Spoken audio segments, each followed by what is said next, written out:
Chapter 690. Kiki, go to the side and play. You and Gold can't run in. Poplar Fruit pulled Kiki to the side of the court and exhorted. The badminton court in Jinli District was an indoor court. Although there were only 2 courts because the weather was too hot, many people chose to swim or do other sports activities that were not too tiring. The badminton court, which was usually very popular, was now empty. It felt like the whole court was reserved, so Poplar Fruit and the others kept forgetting about Kiki's safety. Fortunately, before they started playing, Kiki ran in with Gold and reminded Poplar Fruit. "What?" Kiki asked, puzzled. Her eyes were still staring at Gold, who was running around happily.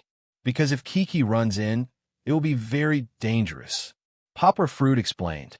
Kiki's eyes followed Gold's bones to the other side. Why? Because Dad and Uncle are playing badminton. If Kiki runs in, the ball will hit you. Poplar Fruit continued to explain. Why? Kiki finally turned her attention to her father. However, she tilted her little head and thought for a while. She still couldn't understand, so she continued to ask. Because Dad and Uncle play very fast. If they want to win, they have to spike the ball hard. If the ball flies down, it is very likely to hit Kiki. Poplar Fruit still explained to his daughter very seriously. Besides, look at the racket that uncles and aunties are holding. It is so long. What if it hits? Why? Kiki seemed to be addicted to asking and continued to ask. Just as Poplar Fruit was racking his brains to think of how to explain to his daughter, Song Jiwin and the others who were next to them almost couldn't laugh anymore. This father and daughter, one kept asking questions as if he wouldn't stop until the pot was broken, while the other was too serious and explained endlessly. Done. Fong Beibei smiled and ran over to pull Poplar Fruit up. She squatted down and handed a round ping-pong ball to Kiki. Kiki wants to play with Goldie over there. Don't come here. Otherwise, Dad will lose to Uncle. Kiki doesn't want Daddy to lose, right? Fong Beibei touched Kiki's little head and said, Yes, Daddy is the best. Kiki nodded vigorously and said, Kiki will be obedient. Well, Kiki is so obedient. Fong Beibei kissed Kiki's forehead with satisfaction. Poplar Fruit saw that his daughter really ran to the side to play. He couldn't help but admire Fong Beibei's ability to discipline her child. Of course, Song Jiwin on the opposite side also laughed at him for being stupid. He said that meeting Fong Beibei was his blessing and so on. Poplar Fruit took into account Fong Beibei's physical strength.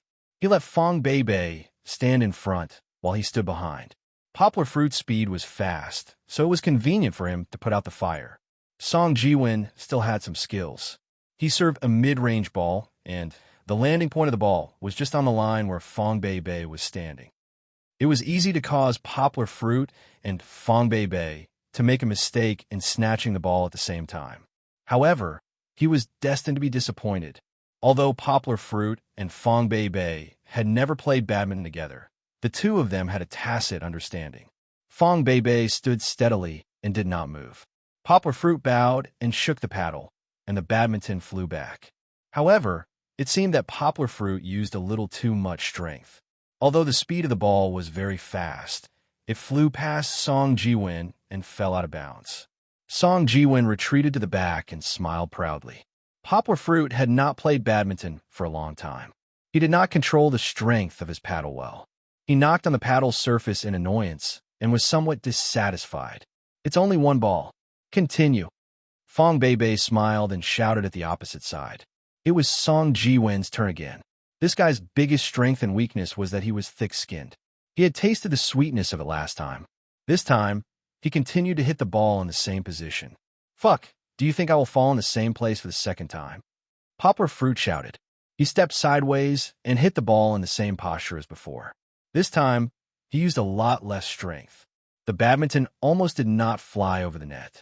It swayed and fell in front of Song Jiwin. Song Jiwin was dumbfounded. He waved his paddle and pointed at Poplar Fruit. He said helplessly, Fuck your luck. Luck is also a kind of strength. Poplar Fruit smiled. When the two of them played badminton, they liked to say some trash talk to provoke each other. They did not mean any harm, but they did not want to make the game boring. Poplar Fruit's smile had another meaning. This time, he figured out how to adjust his strength so that the badminton would not fly. Although he had only tried twice, Poplar Fruit was very familiar with his own body and muscles. Poplar Fruit was very confident that he could regain his strength. It was Poplar Fruit's turn to serve. Poplar Fruit passed the ball to Fong Bei. The first two balls were a conversation between Poplar Fruit and Song Jiwen. Fong Bei and Chun Amlin had been posing for a long time, but they did not get anything. Poplar Fruit noticed that Fong Bei's kickoff posture was very standard, just like what the teachers taught in university. However, before he could ask Fong Bei with a smile if she chose badminton in her freshman year, Fong Bei shouted, "Sister Fong Bei, catch the ball." The badminton drew a beautiful arc and flew toward Chun Amlin. Chun Amlin, who was so good at martial arts, actually had a flustered look in her eyes. She took 2 steps back, then quickly took a step forward, bent down, and barely caught the ball. Although she caught it, the ball she returned was a little high and a little soft. At this time, Fong Bei, who was leaning in front, did not hold back. She quickly ran to the front of the net, shook her hand, and intercepted the badminton. Song Jiwen desperately tried to save the ball, but it was too late. Fong Bei kicked off again. This time, Chun Amlin was not so nervous. However, her skills were really rough, and she was easily hit back by Fong Bei. Song Jiwen returned a ball that was a little further away and hit the corner. Unfortunately, Poplar Fruit was very fast. With a gentle shake of his wrist, the badminton flew back and accurately landed between Song Jiwen and Chun Amlin, causing them to miss the ball. Needless to say, Song Jiwen and Chun Amlin were going to quarrel for a while. Poplar Fruit took advantage of this time to laugh and clap with Fong Bei to celebrate their tacit cooperation. Song Jiwen's skills were better than Fong Bei's. He could even tie with Poplar Fruit, who only had strength but average skills. However, no matter how good Song Jiwen was, he could not carry the weak Chun Amlin and fight against Poplar Fruit and Fong Bei. It was really as Song Jiwen said at the beginning of the game. Chun Amlin was dragging him back. It was no surprise that a one-sided situation happened. What surprised Poplar Fruit was that later on, Song Jiwen seemed to have changed his personality. He did not blame Chun Amlin at all. Instead, he changed into a gentle tone and taught her how to play the game, giving her a live lesson. This made Poplar Fruit and Fong Bei become their sparring partners. They did not dare to play too hard or too hard. Yonghua couldn't play to her standard at all, so she decided to multitask. She waved her racket as she walked. At the same time, she winked at Chi-Chi, who was beside her, and had a lot of fun. Chapter 691. In the blink of an eye, it was the opening ceremony. There were still 5 days before Poplar Fruit left for Bali. However, Poplar Fruit didn't have time to think about other things, because he was standing on the rostrum.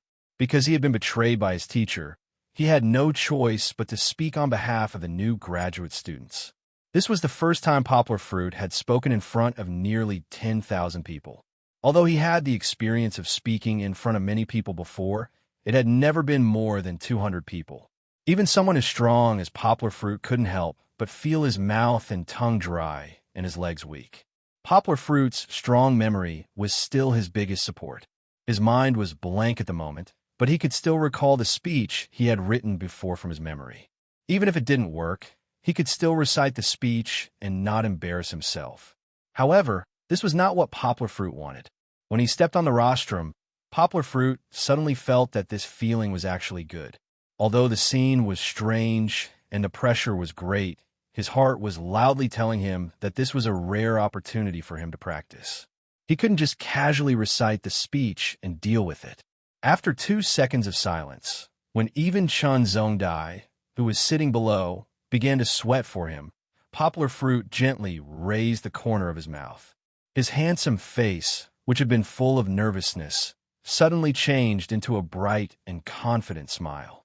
The students who were holding the camera and recording for the school's TV station couldn't help but tremble. I think many students are wondering, who is this guy on the rostrum? Am I right? Poplar Fruit knocked on the microphone and said with a smile, including the student from the outer court, I guess they all want to know why they are being represented. and it's by an unknown guy named Poplar Fruit. Poplar Fruit didn't play by the rules, which made the host on the rostrum and the leaders below the rostrum confused. However, it also made many of the new students who were lazily looking down at their phones raise their heads and look at the tall boy on the rostrum with interest. Well, to tell you the truth, a few days ago, when the school gave me the task of speaking on behalf of the graduate students, I actually refused at first. Poplar Fruit laughed. Many people below the rostrum couldn't help but laugh in a low voice. I asked myself, Poplar Fruit, how can you speak on behalf of more than 3,000 graduate students? What achievements can you brag about? Aren't you afraid of losing face? Poplar Fruit's questions were getting louder and louder, and the students below the rostrum, they felt that these questions were thrown to themselves. What kind of person is Poplar Fruit? Poplar Fruit frowned and tilted his head as if he was discussing an unrelated person. He answered his own question. First of all, he is a student. He graduated from Higashiyama University 2 years ago. After 2 years of struggling in society, he was admitted to Higashiyama University. Secondly, he is an unmarried father. He has a cute 1-year-old daughter and someone he likes. His life is busy but happy. Hearing the words, unmarried father, the audience was in an uproar. The principal's assistant quickly turned to look at the principal. He didn't know if he should stop Poplar Fruit from talking like a dream. However, the principal was full of smiles and shook his head at him, indicating that he should listen. And then, the discussion below the rostrum didn't interrupt Poplar Fruit's recollection. He is also a freelancer. Of course, a lot of people say that freelancing is actually unemployment. This concept is a bit biased. I suggest that you read it this way. Freelancer. I am in the translation industry. I have a job, but I am very free. There was soft laughter in the audience again. Although Poplar Fruit spoke in a normal way, and even a bit like he was chatting with everyone, there were not many students looking down at their phones. They looked at Poplar Fruit curiously on the stage, looking forward to what he would say next.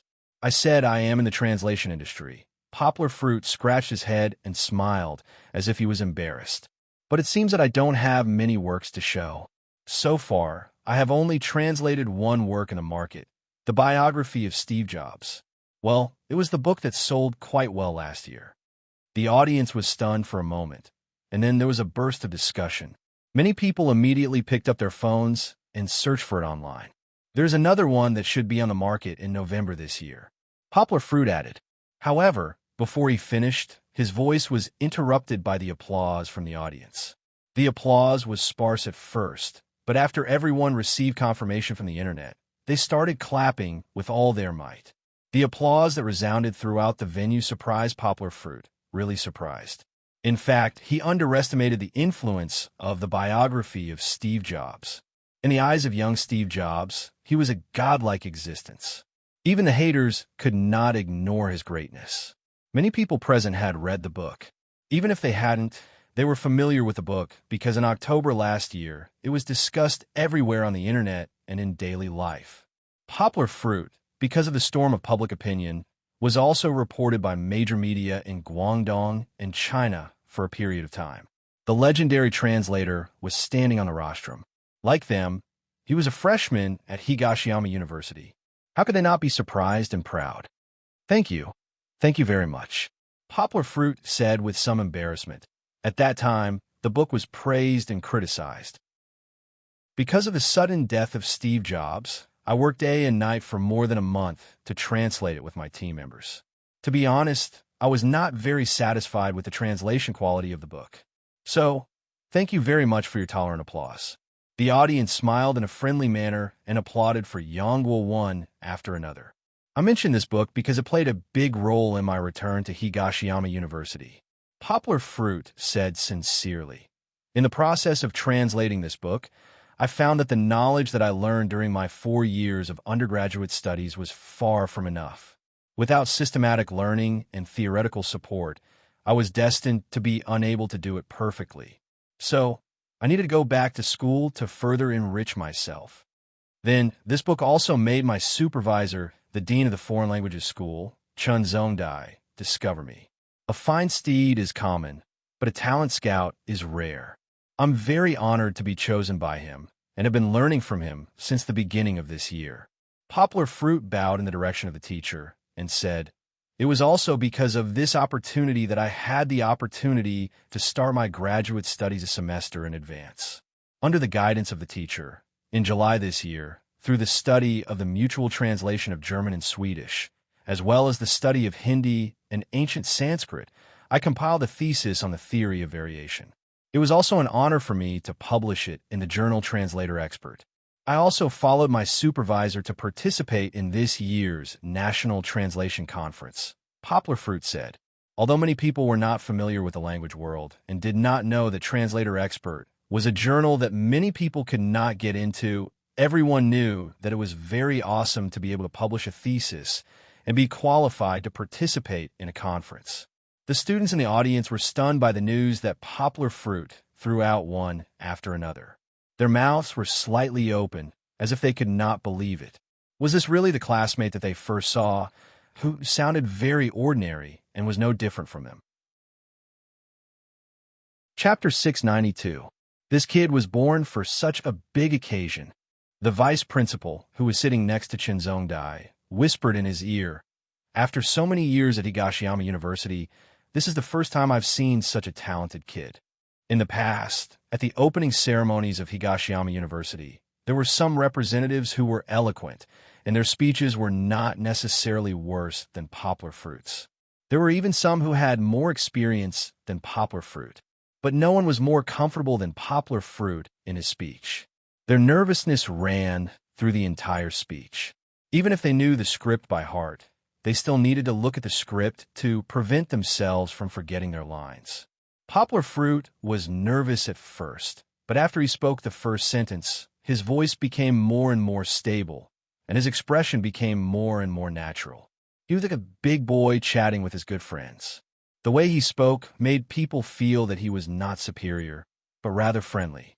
He had not learned how to give a speech systematically, so he did not know how to change the tone of his voice to get the audience into his rhythm.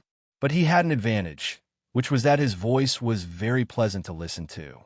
It was slightly deep, with a magnetic but clear voice. Plus, his Mandarin was as standard as a news broadcast, so it was easy for people to have a good impression of him. Poplar Fruit is not a celebrity.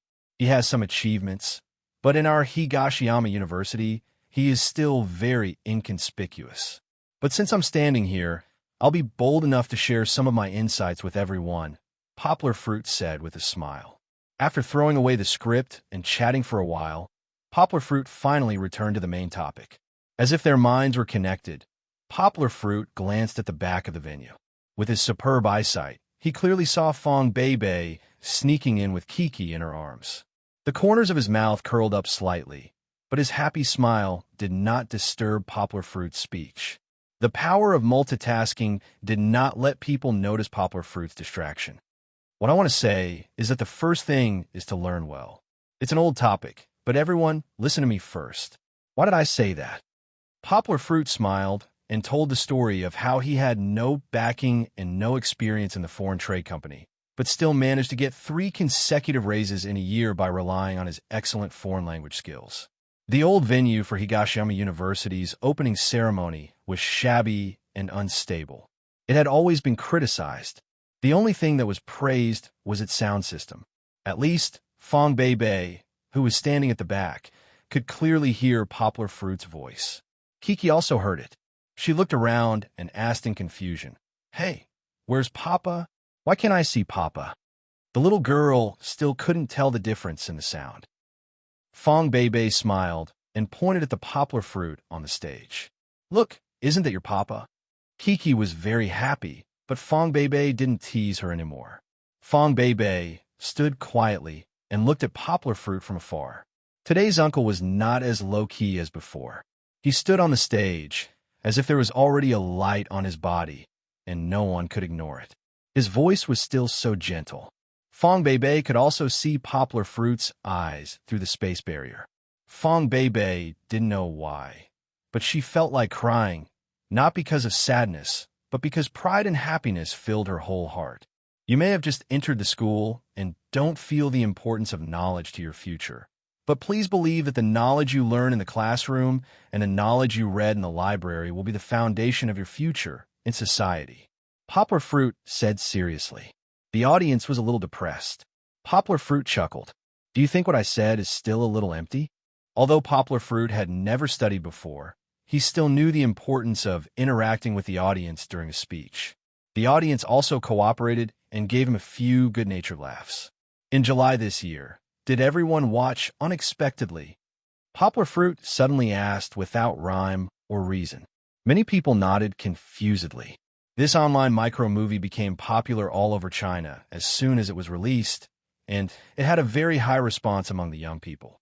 However, no one knew why he suddenly mentioned this in such a serious occasion. Poplar Fruit quickly told them why.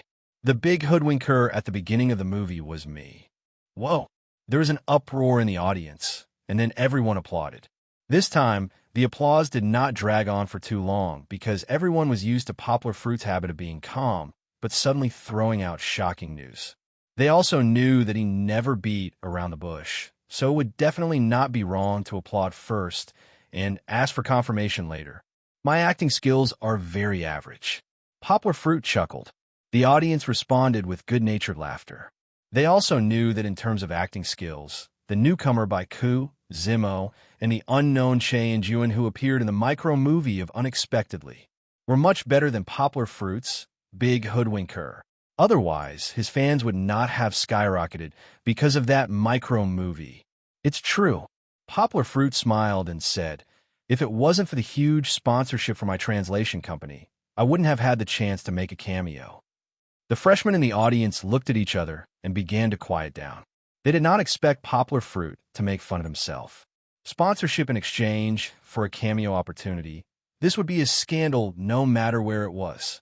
However, Poplar Fruit scratched his head and said, "They still intend to invite me to make a cameo appearance in Unexpectedly, which has already started filming. Of course, I also rejected it." "Why?" someone in the audience shouted. Although their voice was soft, it represented everyone's thoughts. "This student, are you asking why I rejected this very interesting movie, or are you asking why I was still invited to make a cameo appearance?" Poplar Fruit asked with a smile. "Ask both." The audience cheered. "The reason I rejected it was that I really didn't have time. The reason they invited me was because I know a lot of foreign languages, and they happened to have a cameo that was suitable." Poplar Fruit smiled and said, "Everyone should remember Wang Dachui's omnipotent translator, right? I was the one who dubbed all the foreign languages translated by the translator in the movie." Oh. Everyone recalled the behind-the-scenes scene at the end of the short movie where the beast swore that the great hoodwinker was actually a demon who knew more than a dozen foreign languages. They could not help but applaud. After the applause subsided, Poplar Fruit smiled and said, "I brought this up not to sell an advertisement to get everyone to pay attention to Unexpectedly, but to tell everyone that as long as you have talent, you will never lack the opportunity to succeed. But if your knowledge is unable to support you, even if the opportunity comes, you will not be able to grasp it."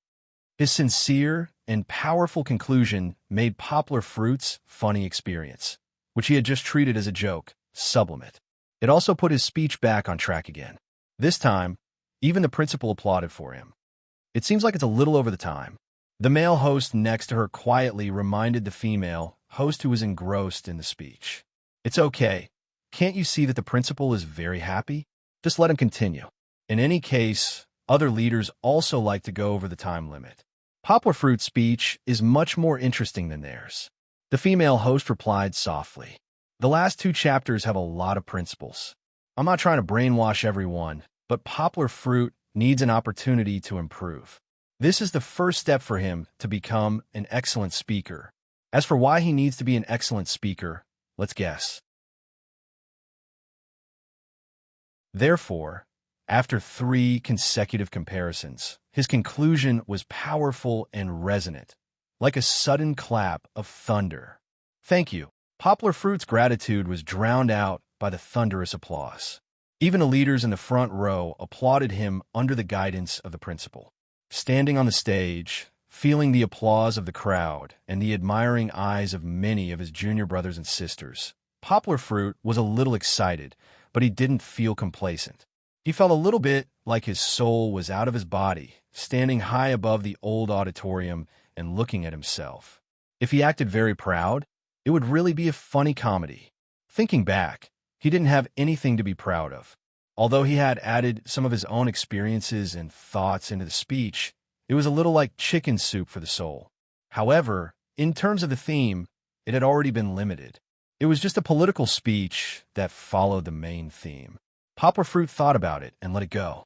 After he came down, he bowed to several teachers and went back to his previous seat in a low-key manner. Only by being unperturbed by honor and disgrace could one be able to advance and retreat freely. Of course, after the opening ceremony, Poplar Fruit was still surrounded by his classmates, including his roommates. Most of them were students from his college. The translation of the biography of Steve Jobs was not an ordinary title. However, it seemed that some of the girls were here to see the handsome guy. Seeing that they were secretly glancing at him and even seemed to be eager to have a go, Ding Wenjiang kept winking at Poplar Fruit and teasing him. This won't do.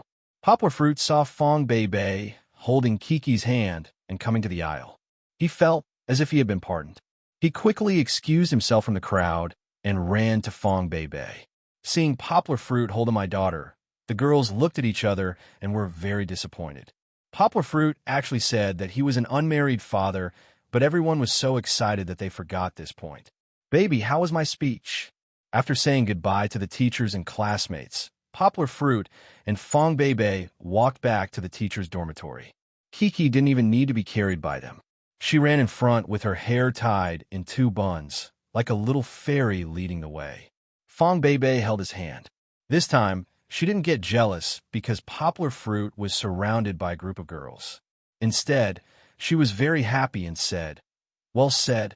I think you're even better than those speakers on TV. Just now, someone behind you said that you have been speaking without a script. Awesome." After that, Fong Bei laughed. Poplar Fruit was a little confused about Fong Bei's temper. According to his understanding, Fong Bei would be a little angry at this time, and then he would coax her for a while to make her happy. "Aren't you angry?" Poplar Fruit scratched his head and said carefully, "Just now what? Do you want me to be angry every day?" Fong Bei said angrily, "I'm not unreasonable. I was afraid that you would be angry just now." Poplar Fruit said, "There are so many girls around, so I couldn't go to you first. I actually saw you at the back during the speech. There were many girls around you, which means that you were good at what you said. They all treat you as their idol." Fong Bei said with a smile, "Uncle is also my idol." Poplar Fruit was in fear and trepidation, thinking that Fong Bei was being sarcastic. "Are you really not angry?" "Really?" Fong Bei twisted Poplar Fruit's waist and said discontentedly, "I'm not a girl who likes to be jealous. Actually, it was just, I've thought it through." Fong Bei pulled Poplar Fruit's hand in front of her and said happily, "You're so outstanding. If I get jealous every time I see a girl, won't I be depressed? Anyway, you're not a womanizer. I just need to believe in you." Was it last time? Poplar Fruit couldn't say anything touched, so he pulled Fong Bei in his arms and let go of her shoulder. Fong Bei also took the opportunity to hug Poplar Fruit's waist. Although the posture was a little awkward, they walked slowly and were very happy. Just like this, live a simple life with no distractions. Chapter 694. At 10 o'clock in the evening, 1 hour before Fong Bei went to bed, no matter what Yang's previous habits were, he would put down his other work and sit with his girlfriend, enjoying the sweetness of love. They didn't do anything, they just chatted. It seemed like it was a habit left over from the phone call. The two talked about everything, as if they always had endless topics to talk about. "Uncle, I still don't know how many foreign languages you know." Fong Bei asked. "I just went online to look. It seems like there are more than 10 languages." "Yes, currently I know 13 languages." Poplar Fruit laughed. "How many languages are you proficient in? How many are you just familiar with?" Fong Bei curiously asked. "You can say that I'm proficient." Poplar Fruit felt that he was a little embarrassed to say that he was very good. He hesitated and said, "These 13 languages, I can speak them fluently, and I can also use their language to write articles. Poplar Fruit was being modest. Half a year ago, Poplar Fruit had already reached this level. However, in this half a year, he did not learn any other languages. Instead, he increased his research on other languages. Even if it was the most obscure Nanua language, Poplar Fruit was currently not much worse than their own linguists. Talent. Talent. Fong Bei said with jealousy, I have to learn English so painfully, but you can learn another language by blabbering. That can't be helped. Poplar Fruit said with a smile, Who told me to be so awesome? Who told you to be awesome? Later, I'll sell you to plow the fields. Fong Bei said angrily. Poplar Fruit did not deliberately want to brag about himself, and Fong Bei was not really jealous. The two of them were just bickering, which was quite interesting. Poplar Fruit simply pretended to be awesome to the end. He raised his head and mooed. Hee hee. You've learned it very well. Fong Bei's laughter was as clear as a wind chime. She covered her mouth, turned around, raised her right hand, and gently pinched Poplar Fruit's nose. She said with a smile, Water Buffalo, do you know that you're very cute? Moo moo. Poplar Fruit replied with a smile. Fong Bei twisted her body and turned around so that Poplar Fruit could reach the other side of her hair. She placed her slender legs on Yang Guo's knees. She had just taken a shower, and her skin was cool. It was extremely comfortable.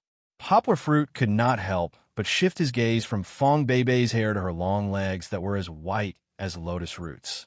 Fong Bei keenly sensed it. She patted Poplar Fruit's thigh and said shyly, Don't look. Poplar Fruit composed himself and continued to comb Fong Bei's hair. He suddenly felt that the baby was so beautiful at this moment. Her skin was moist and lustrous, and there was a hint of red in her white skin.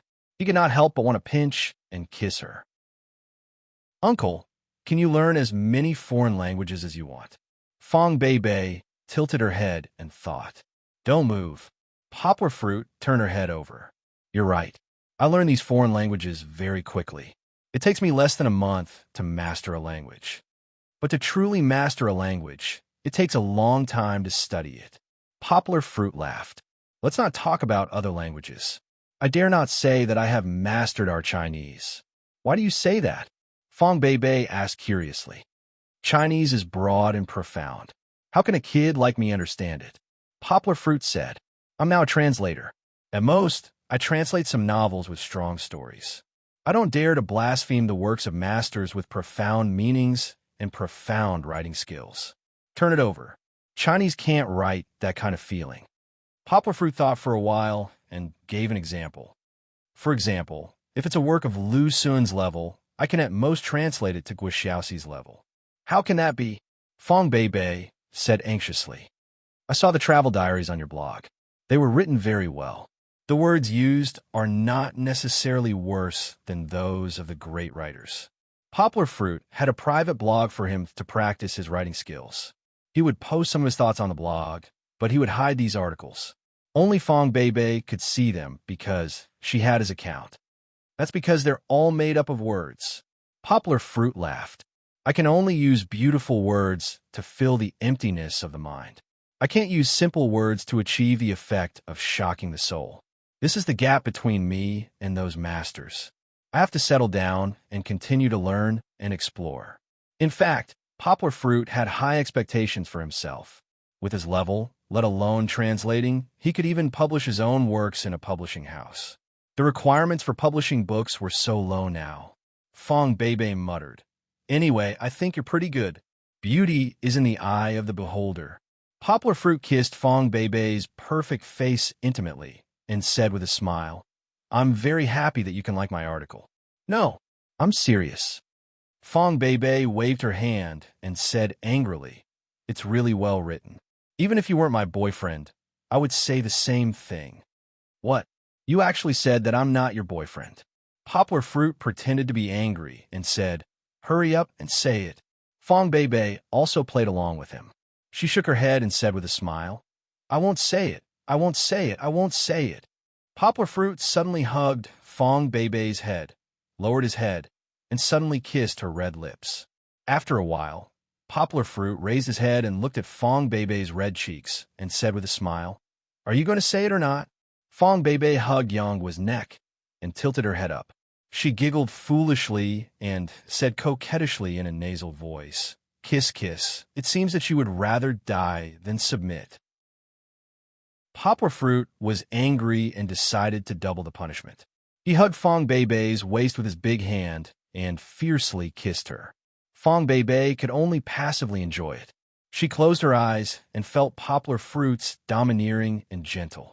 The domineering thing was Poplar Fruit's big hand around her waist.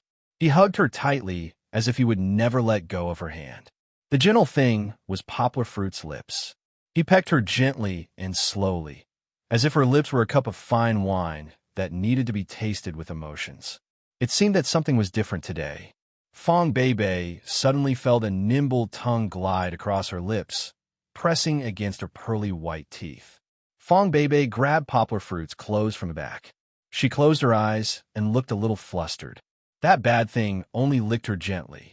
Perhaps because she was too flustered, Fong Bei loosened her tightly closed teeth. Before she could defend herself, Poplar Fruit took advantage of her weakness. By the time she braced herself to resist, she was left with only one last defense. After Poplar Fruit invaded, he planned to stay and not leave. Fong Bei was not willing to let him go.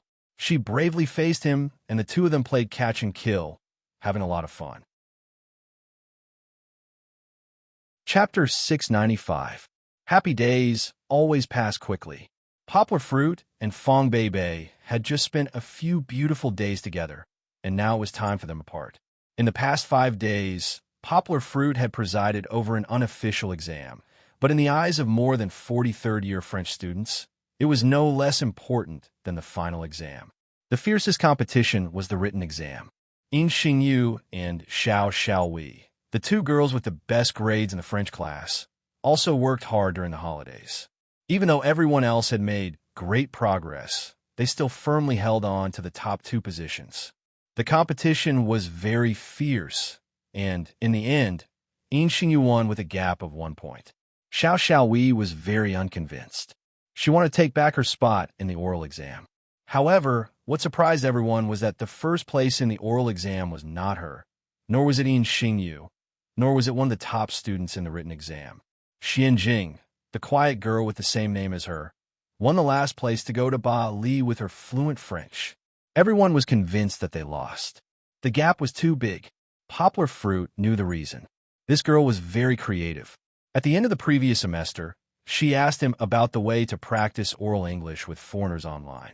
Then, when everyone else was preparing for the written exam, she found another way and spent 3 months practicing oral English. Although her ranking in the written exam was a mess, even falling behind Wang Yubao, in the end, she was still the one who had the last laugh. Poplar Fruit felt that there was nothing to be scheming about. In society, there are many people who used rules to win. Being too straightforward would only lead to hitting a wall. Besides, good oral English itself was a sign of strength. Otherwise, why would there be separate oral and written exams? Although Poplar Fruit advocated the academic route, he was not a stubborn person. Students who were good at oral English were far more popular in the employment market than students who were good at writing. This was an indisputable fact, and Poplar Fruit knew it. Because this time, Poplar Fruit was using the name of Xinda translators. Poplar Fruit couldn't just let them enjoy the reputation and not do anything. Next, Poplar Fruit would ask Yao Dehua's secretary to guide Xingyu and Xianjing to apply for passports. The plane tickets would also be sent to them at the end of the month. On Yao Dehua's side, Peng Yu acted very quickly. Within a few days, he had discussed some details of the cooperation with Yao Dehua. After finalizing the details, he called Poplar Fruit to sign the contract. Poplar Fruit's muddle-headed trip had turned him into the owner of an unlicensed publishing house. Of course, this was only a matter of time. With Peng Yu's efficiency, Poplar Fruit believed that the publishing house would be ready before he returned in October. Boss Yang. Haha, brother, I'll have to call you Boss Yang from now on. Yao Dehua teased him back then. Brother Yao, you're making fun of me again, aren't you? With our relationship, do you need to call me that?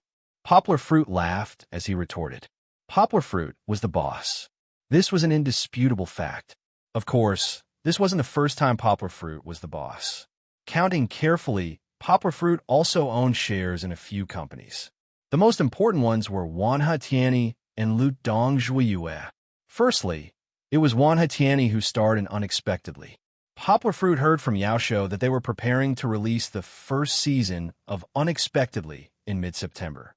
It was said that they were copying American TV series and had already filmed a few episodes. Currently, they were filming the extended version of the Golden Week in October. After Unexpectedly became popular, the main actors also became famous. Zimo replaced Yaosho, who retired from management and became Wana's personal director. Baiko also received a few movie dubbing invitations. What made Poplar Fruit even happier was Che and Yuan. The production team of a period comedy series in China contacted him for an audition. In the end, he got a supporting role in one fell swoop. Compared to how he was a year ago, he now had a bright future ahead of him.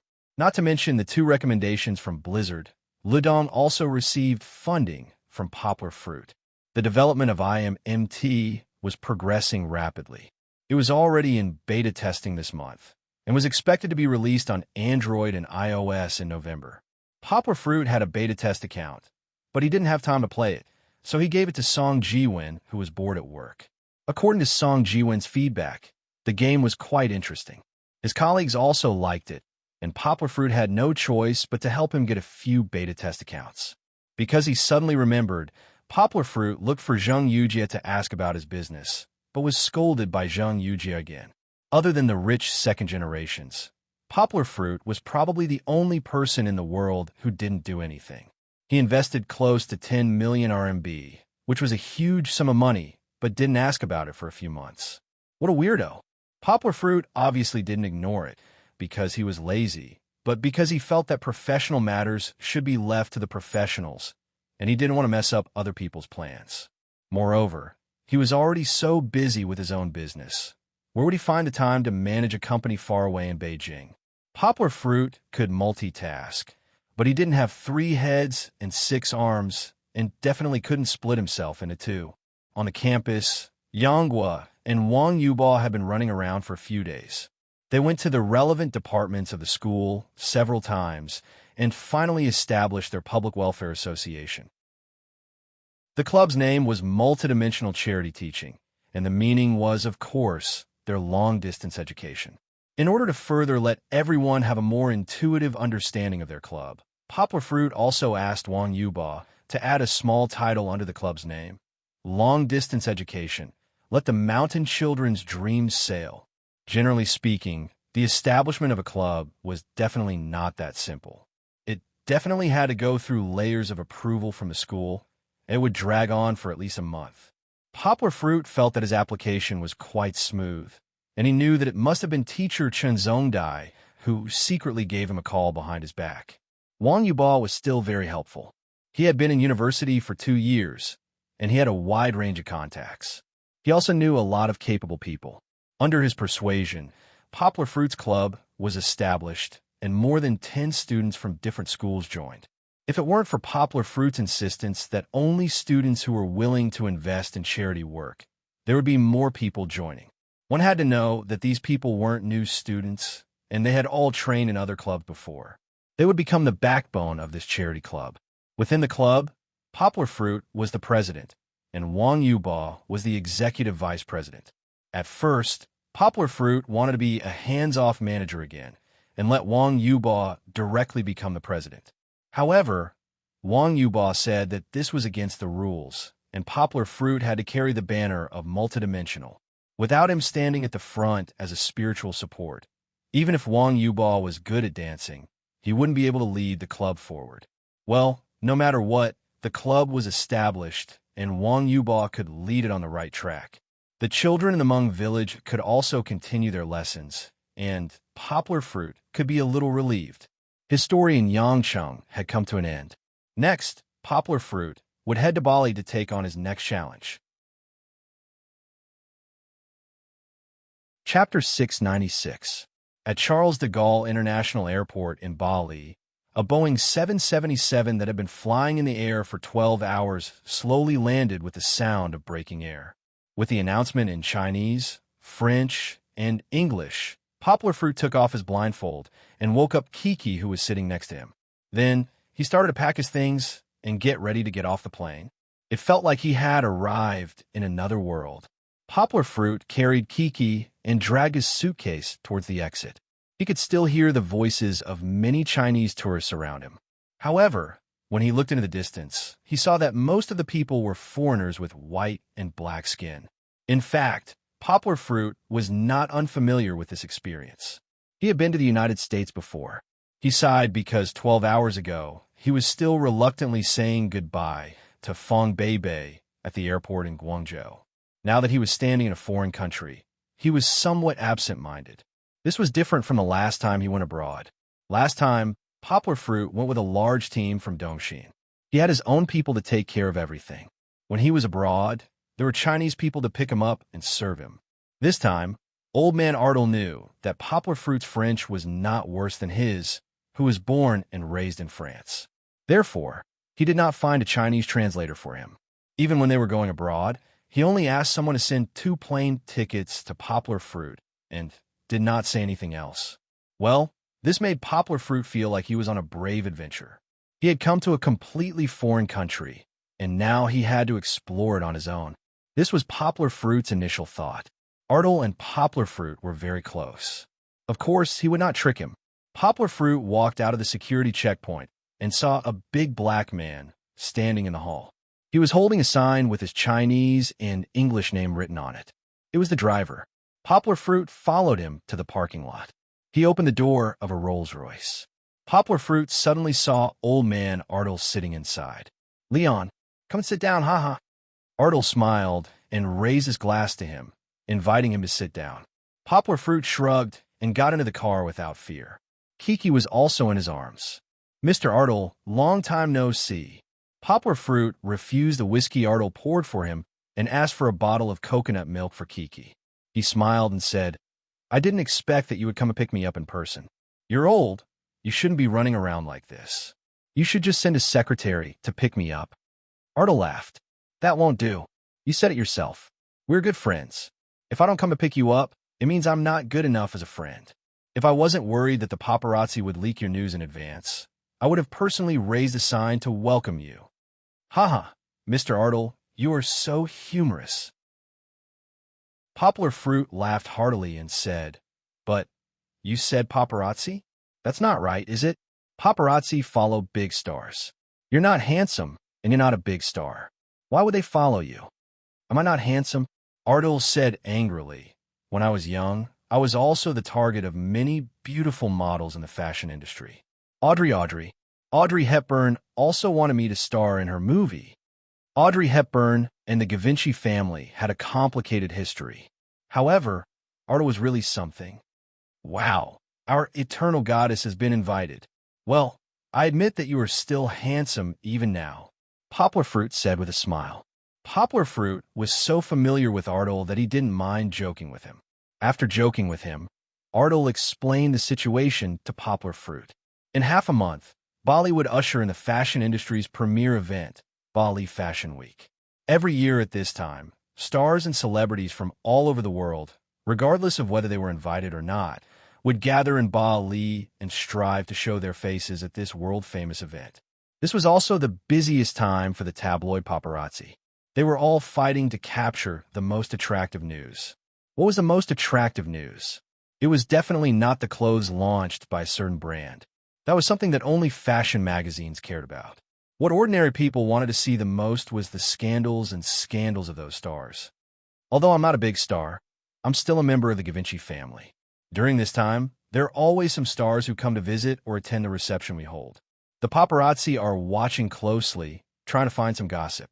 Ardle didn't care much about gossip, but he wanted Poplar Fruit to be the Givenchy family's secret weapon this year. If he was exposed in advance, how could he keep the word secret? "My little angel, do you still remember me?" After chatting with Poplar Fruit, Ardle's interest switched to Kiki, who was staring at him with her big eyes. Kiki hadn't learned French for a long time, so she didn't quite understand Ardle's question.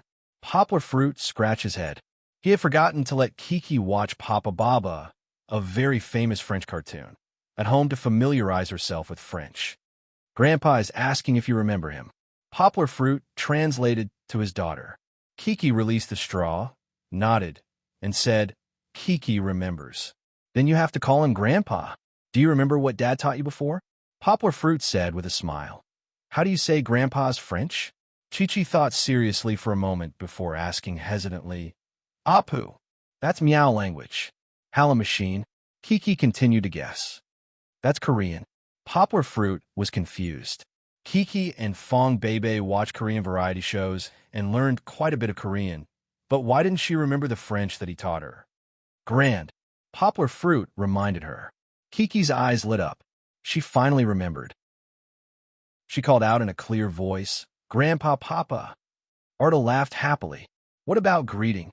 Poplar Fruit asked. Bonjour, Grandpa Papa. Kiki spoke more and more fluently. Her language talent was really not inferior to Poplar Fruit's. Kiki's performance also made Ardal, who was already a grandfather, smile so much that his wrinkles stretched out. When they just arrived at Bali, although Ardal was anxious for Poplar Fruit to join the model training, he was still kind enough to send Poplar Fruit to the hotel first and let him rest for the night. The training would only start the next day. They stayed at the Shangri-La Bali Hotel, which was only 1 block away from the famous Champs-Élysées. Even if they went to the balcony on the other side of the hotel, they could still see the tall Eiffel Tower. Under the night sky, the Eiffel Tower was brightly lit, like a pagoda studded with diamonds. Of course, Poplar Fruit did not stay in the expensive room with the pagoda, but his room was not bad. There was a balcony where one could read and drink coffee leisurely. The sky blue carpet, wall cloth, and other decorations looked very comfortable. Even so, Poplar Fruit's room still cost more than 800 euros a night, which was more than 5,000 yuan in RMB. Givenchy was really rich. Chapter 697. Baby, I arrived last night. I forgot to account for the time difference and thought it would be late at night over there. Poplar Fruit laughed, and Kiki was also jet-lagged. She woke up several times in the middle of the night and kept her company. That's why I'm calling you now. Poplar Fruit was sweating profusely. While talking on the phone, he pushed open the door of the gym and walked out. He almost bumped into a foreign woman with dark brown hair. I'm sorry. Poplar Fruit quickly apologized to her, but he didn't care. He nodded and continued to talk to Fong Bebe on the phone while leaving. No, I was just apologizing to someone. I was talking to you and almost bumped into a foreigner. Haha, I saw that Kiki was asleep, so I ran out of the gym to play. Let me tell you, the hotel's gym. Poplar Fruit was immersed in his own world. He didn't know that the person he almost bumped into was still looking at him strangely. Charlotte? Kasiragi, a beautiful woman with dark green eyes. Unfortunately, she was completely ignored by Poplar Fruit just now. She had an extraordinary identity that was the 6th heir to the throne of Monaco. In other words, everyone could call her princess. In modern society, the title of princess was not as famous as it was in ancient times when a monarchy was rampant. However, even if a princess had declined, she was still a princess. If she inherited the throne, not only would she sit on a large piece of land, not even as big as a county in China, but she would also have a net worth of more than $2 billion US. Princess Charlotte was very famous in Europe, not just because of her identity. Her beauty and control of fashion had made her appear on the cover of top fashion magazines many times. She was even named one of the top 10 beauties in the world in 2005. How beautiful she was not decided by others. Maybe the East and the West had different aesthetic standards. Poplar Fruit was startled and didn't feel stunned.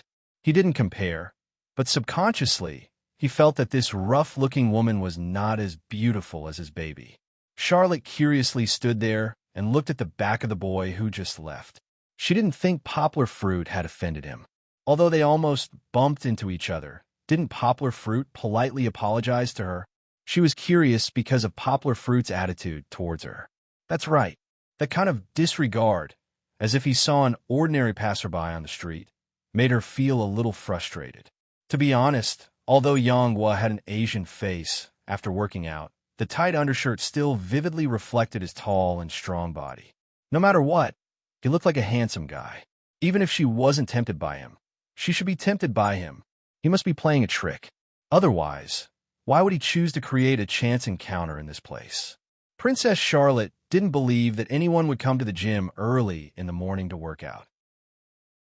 If she wasn't in a bad mood because her mother, Princess Caroline, the Grand Duke of Monaco, suddenly asked her to reconsider her marriage a few days ago, she wouldn't have avoided the bodyguards for several days and come to the empty gym in the morning to vent her anger. That must be the reason. Princess Charlotte thought self-righteously. She smiled coldly, went back to the gym, and locked the door. Her pride didn't want to believe that a man would completely ignore her, even if he was an Asian man. Poplar Fruit had no interest in understanding the complex thoughts of a foreign woman who just passed by. He was talking to Fong Beibei about his feelings in Bali. The balcony is also very beautiful, Poplar Fruit said with a smile. It's full of beige houses and green sycamore trees. If there's a chance, I'll definitely take you here for a walk. Don't worry, in Bali, with Mr. Artle, we have a foundation. When we come here, someone will take care of us, haha. Okay, Fong Beibei said happily.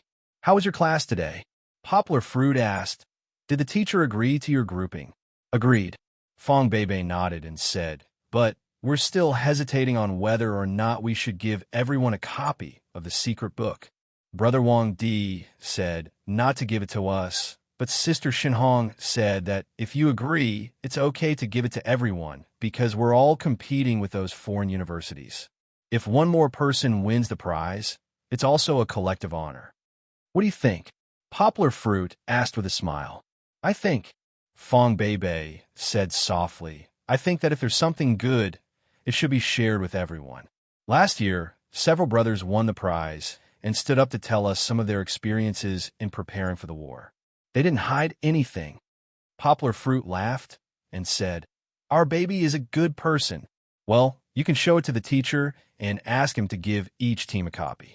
This secret book is not a big secret. As long as you put your mind to it, others can also do it. Yes, Fong Beibei smiled and said, I'm worried about your opinion. Otherwise, I would have shared it with everyone.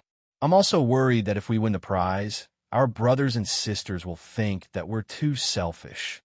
As they chatted, the topic returned to Poplar Fruit. Fong Beibei said with a smile, Uncle, how is your model training? Do you have to walk around on the T-shaped stage? Poplar Fruit said, I don't know. I read the basic introductory book.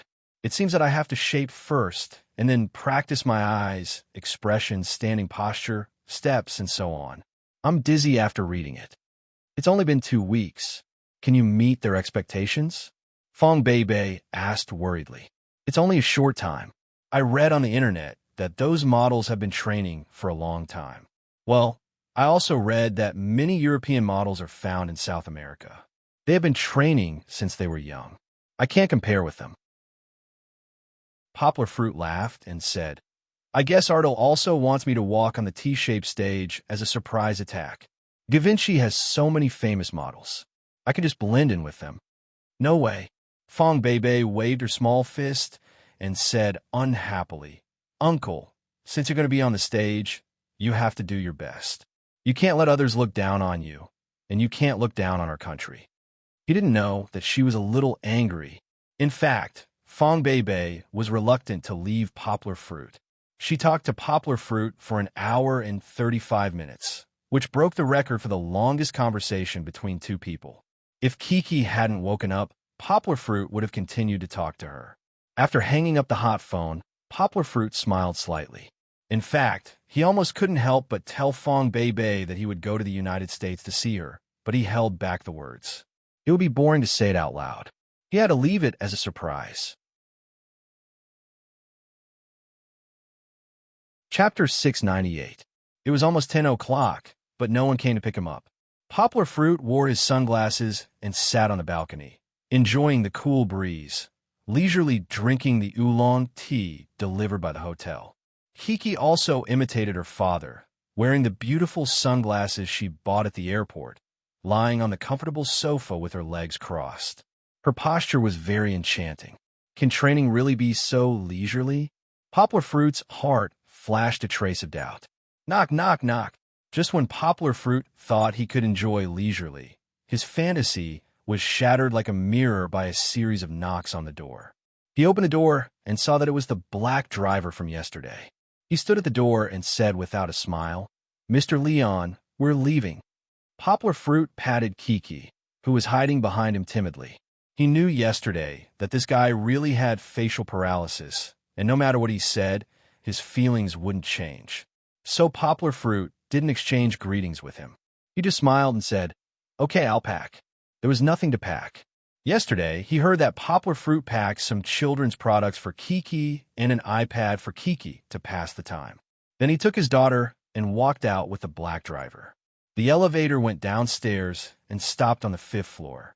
When the elevator door opened, Poplar Fruit saw the woman he met in the morning at the entrance of the gym. However, this time, there were 2 bodyguards in black suits beside the other party. Each of them was a tall and sturdy white man. They were also wearing headphones for communication. They looked at Yanghua and the others with extremely fierce eyes. "She's not easy to deal with," Poplar Fruit muttered in his heart. However, he had nothing to fear. Instead, he smiled and nodded at the woman in a friendly manner.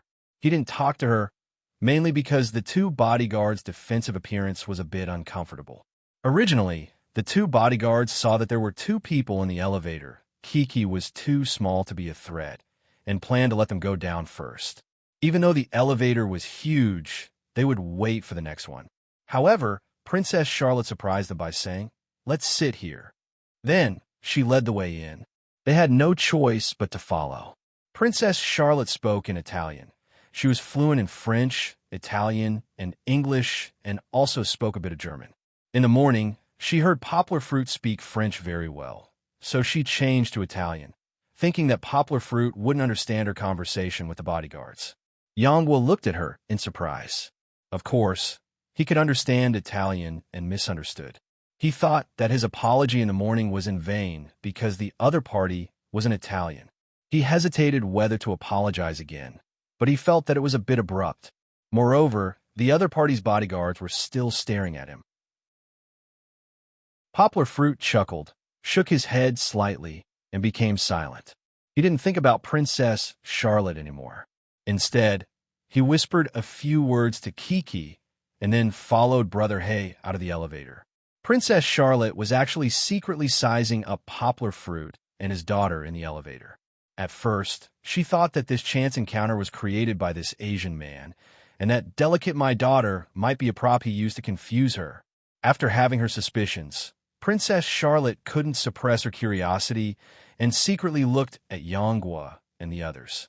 Slowly, Princess Charlotte's thoughts started to waver. It doesn't seem to be an act. Princess Charlotte felt that the way Yanghua and the little girl were secretly whispering and exchanging glances was very heartwarming. It felt like a real father and daughter pair. Could it be that I'm mistaken? Some people said that there were 2 most beautiful moments in a woman's life. One was the happy moment when she put on a wedding dress for the first time, and the other was the happy smile when she held the baby she had carried for 10 months from the doctor's hands. In fact, it was the same for men. When he showed his fatherly side, his charm would also increase. Although Poplar Fruit's fashion sense made Princess Charlotte feel like she couldn't criticize him, and his messy hairstyle, it couldn't be helped. Poplar Fruit's hair had never been cut since it grew out.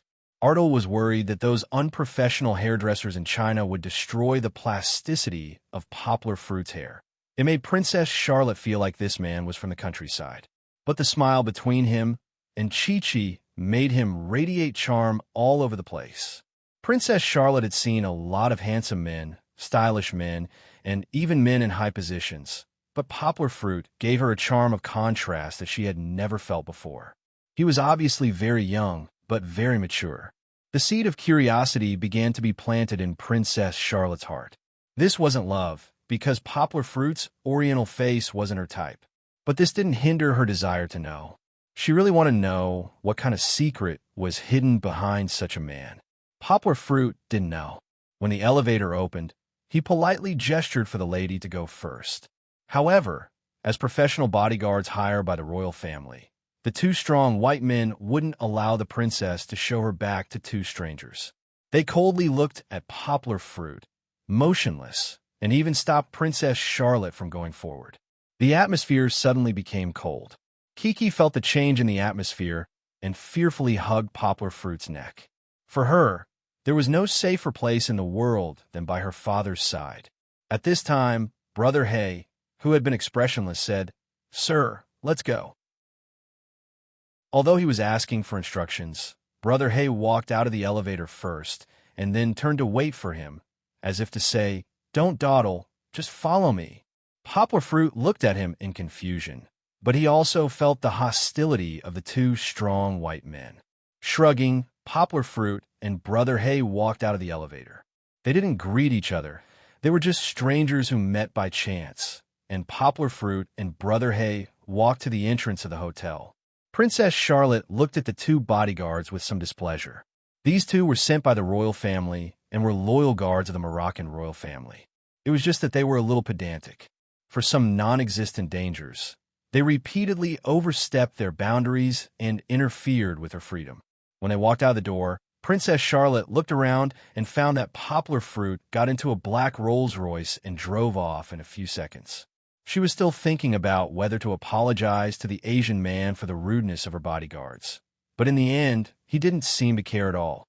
Really, Princess Charlotte looked at the two bodyguards with displeasure and vented her anger on them. Her Bentley soon arrived. The moment Princess Charlotte got into the car, she heard the conversation between one of the bodyguards and the headset. "Ardal, Mr. Gavinci's car?" "Got it, okay." The bodyguard seemed to be relieved. Since it was a guest of a big shot, he could be a little relieved. "Gavinci's people? Model? Doesn't look like it." "Interesting." Princess Charlotte smiled slightly and subconsciously touched the Gucci bag in her hand. She was a part-time model for Gucci. Chapter 699. The training place was in the Gavinci mansion on the Champs-Élysées. However, Black was taking Poplar Fruit to Ardal's villa first. At noon, Ardal was going to have lunch with Poplar Fruit.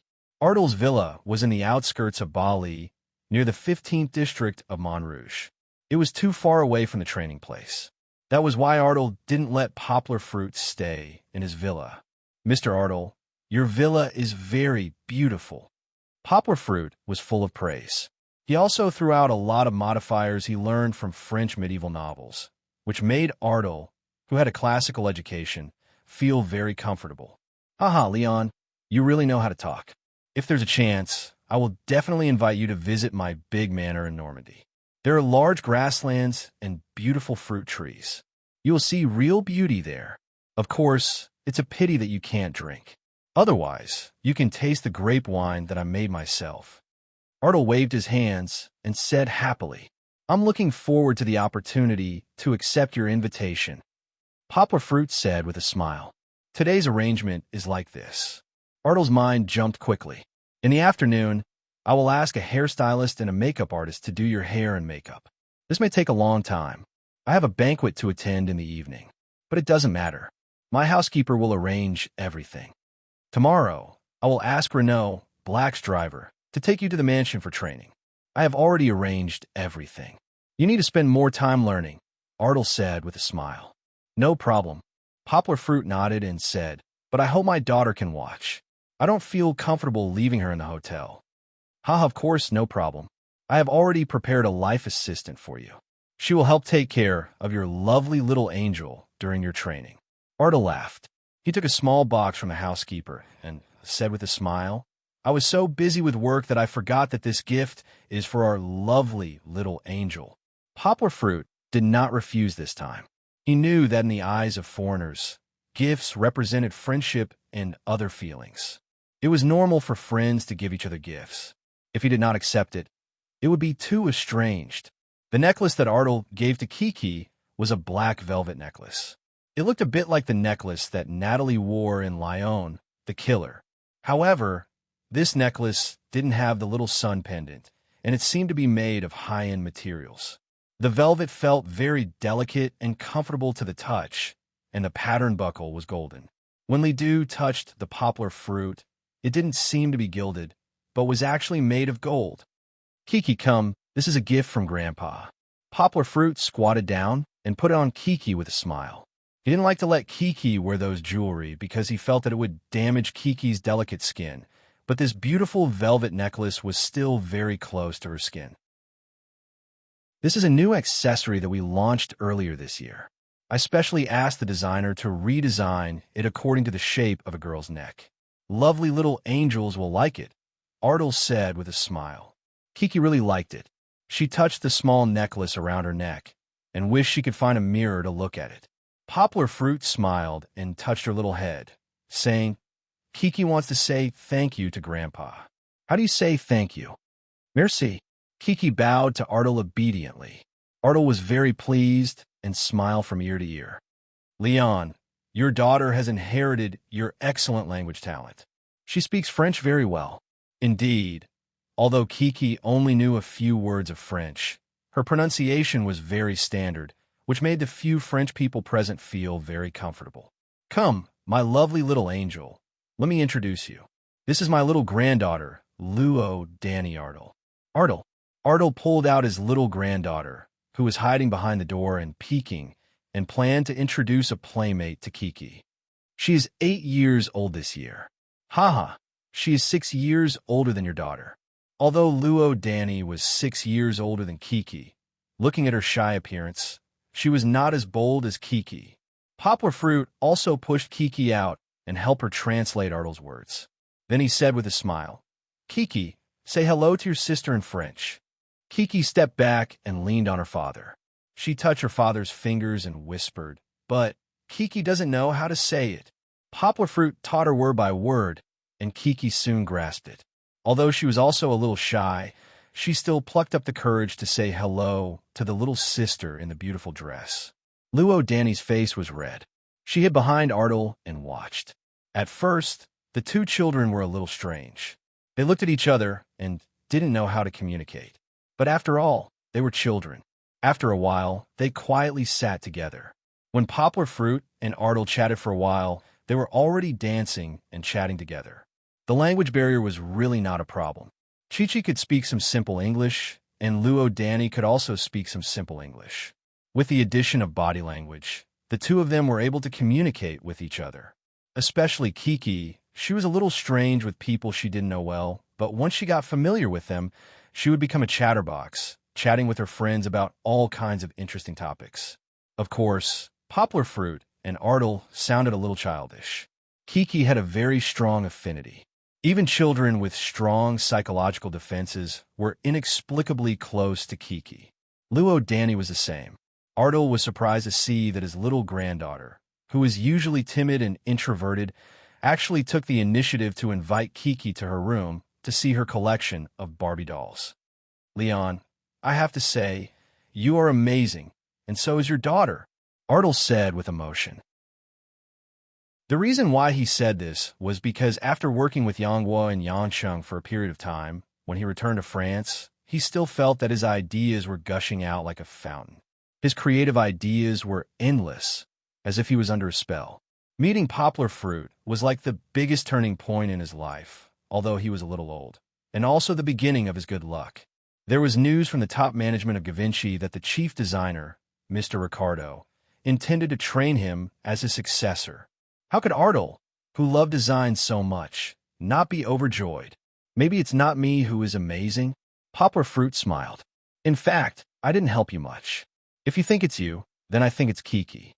Poplar Fruit pointed at Kiki, who was walking out with Luo Danny, and laughed. Don't forget, it wasn't me who helped you find the splash ink design. It was her. Chapter 700. Poplar Fruit was not praising himself. His feelings were completely objective.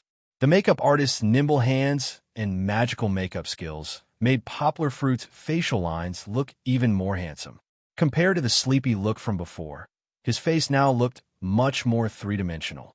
It made Poplar Fruit's originally good-looking high nose bridge and soft cheeks look even better. His eyebrows were trimmed and were as thick as before. However, They were more well-proportioned and looked less messy, making him look even more handsome. Poplar Fruit's eyelashes were considered long among men. The makeup artist did not do anything to them. Instead, she used a white eyeliner pencil to draw on them.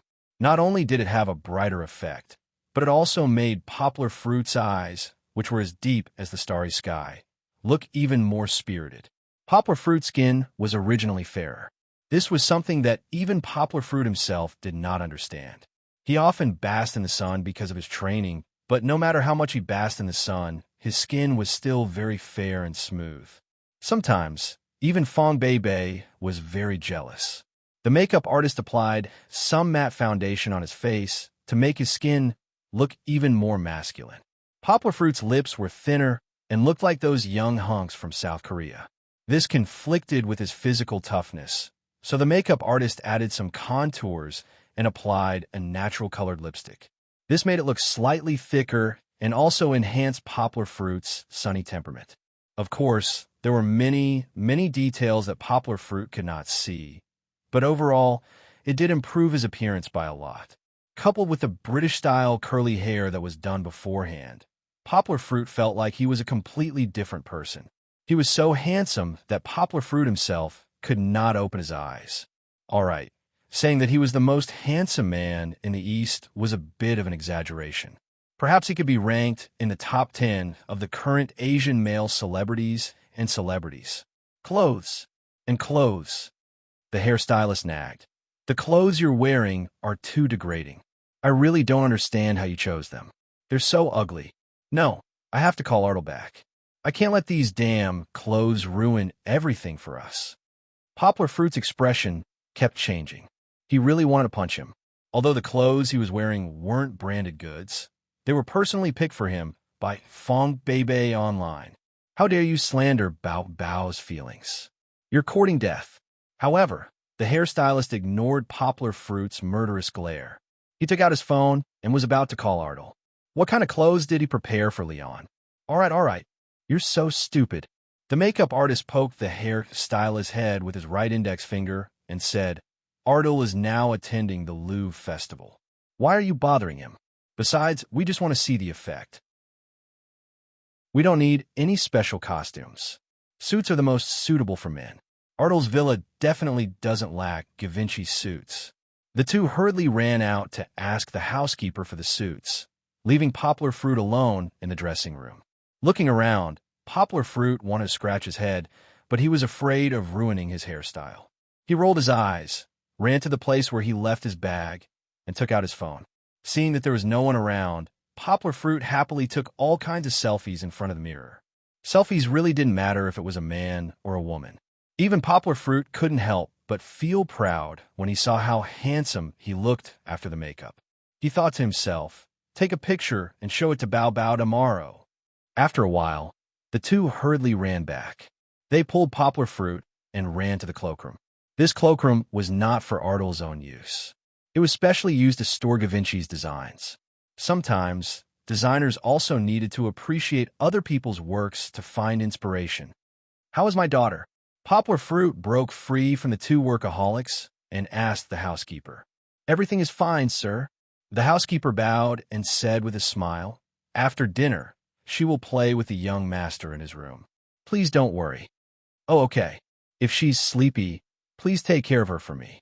Kiki usually goes to bed around 8:30 to 9 o'clock, Poplar Fruit said with a smile. I'm worried that she won't be able to see me and won't want to sleep. No problem, sir. The housekeeper said politely. The butler said politely, do you need us to send food over? You've already missed dinner time. Oh, what dinner? The hairstylist shouted impatiently. Is it more important to try on clothes or to eat? After that, the two dragged Poplar Fruit away again. Poplar Fruit could only stay with them on an empty stomach. A white shirt, only a white shirt, which has the highest requirements, can match your temperament. The hairstylist rummaged through the clothes hanging in the cloakroom, then came out of nowhere. Poplar Fruit took the clothes and looked around, trying to find a fitting room to change. Oh, what are you thinking about? Just change right here, the hairstylist urged. Poplar Fruit looked at him speechlessly. You're shy now? We don't mind. Why do you mind? The makeup artist also came over with a pair of trousers, covering her mouth and laughing. Wrong. It's because you don't mind at all that I mind. Poplar Fruit complained in his heart. In the end, Poplar Fruit changed on the spot. The two curvy women were much better now. At least they wouldn't stare at his abs as if they were prey. The fabric of the clothes was really good. Although it didn't look much different from a normal shirt, the smooth and soft feeling brought by the poplin made Poplar Fruit feel that he didn't want to wear a normal shirt anymore. No, the sleeves are too long. Take it off, take it off. The hairstylist went back. The makeup artist took the opportunity to let Poplar Fruit try on the charcoal gray flannel trousers he picked. The two ran back and forth more than 10 times. The clothes that Yanghua threw aside were no less than 20. In the end, they nodded their heads in satisfaction. A slim-cut white shirt with metal buttons, a striped round-necked vest that covered the lower edge of the shirt collar, a double-breasted jacket with real leather sleeves, motorcycle trousers with real leather legs, and a pair of black smooth calfskin boots with white stitches. Handsome. This is the masculinity I want. This is the sunshine I want. The makeup artist seemed to have gone limp. He said with a sobbing tone, "Are you a prince from the East? How can you look like a noble in motorcycle trousers? No, I think you're a professor in a university. No, you should act as 007. Only you can save the world like a medieval knight." His trembling words were already somewhat incoherent. They had never done clothing matching before, but for the first time, they felt a suffocating sense of accomplishment. Chapter 701. In fact, Poplar Fruit felt that the clothes they chose were not as good as the ones Ardell had designed for him. The Chinese-style clothes designed by Ardell might be more compatible with his temperament, but Poplar Fruit did not say it out loud. Poplar Fruit was also a little happy to wear the clothes they chose. This was a new experience. He rarely wore such leather pants and boots, nor did he try on such a trench coat, which was generally popular in the West. The moment he looked in the mirror, he had the illusion that he was born and raised in the West. In terms of the British style, he really had the temperament of a prince. Although Poplar Fruit preferred the Chinese style of bookishness, it did not mean that Poplar Fruit did not like to transform into a prince. Even if he was an uncle, he still had the heart to cosplay. Poplar Fruit was very happy to spend another half an hour with them to take the final makeup photos. He also asked them for 2 photos to save in his mobile phone, perhaps including the 2 mischievous twigs. They did not know how the final makeup photos they took today would affect Givenchy's choice later. They were so hungry that they did not have the energy to think anymore. No, under the groaning of the makeup artist, Yangwei used makeup remover to remove the results of his over an hour of hard work. "Let's go eat." "How can we eat with such heavy makeup?" Poplar Fruit laughed. Although he looked good with makeup, Poplar Fruit still preferred to wear no makeup, unless it was for training or going on stage. Poplar Fruit felt that it was best to keep his original appearance. "My hair," the hairstylist shouted, pointing at Poplar Fruit's head. "Don't worry," Poplar Fruit shrugged and smiled. "I won't touch your hair. I hope it won't be messed up when I wake up tomorrow." "No, I'm going to ask Ardell to do your hair and makeup while you're at the Fashion Week." The makeup artist clenched his fists and said, "You are the most beautiful piece of art given to us by God. I won't allow anyone to ruin you." "Is there need to be so exaggerated?" Poplar Fruit smiled indifferently, then pointed at the food on the table that the chef had remade and said, "Aren't you guys going to eat? Such delicious caviar. I'm going to finish it." Perhaps Poplar Fruit didn't know about the reputation of the Wan duo in the makeup industry. Not only were they from Ardell, but they were also the exclusive hairstylists and makeup artists of the Givenchy family. They were also the top hairstylists and makeup artists who had once served the Grand Dukes and Princes of France. In recent years, they had been poached by the Givenchy family with a high salary. At this moment, Poplar Fruit only had eyes for the French delicacies on the table. As a gourmet and a foodie who had been hungry for a long time, Poplar Fruit had no time to talk to them. He just waved his knife and fork and started to eat heartily.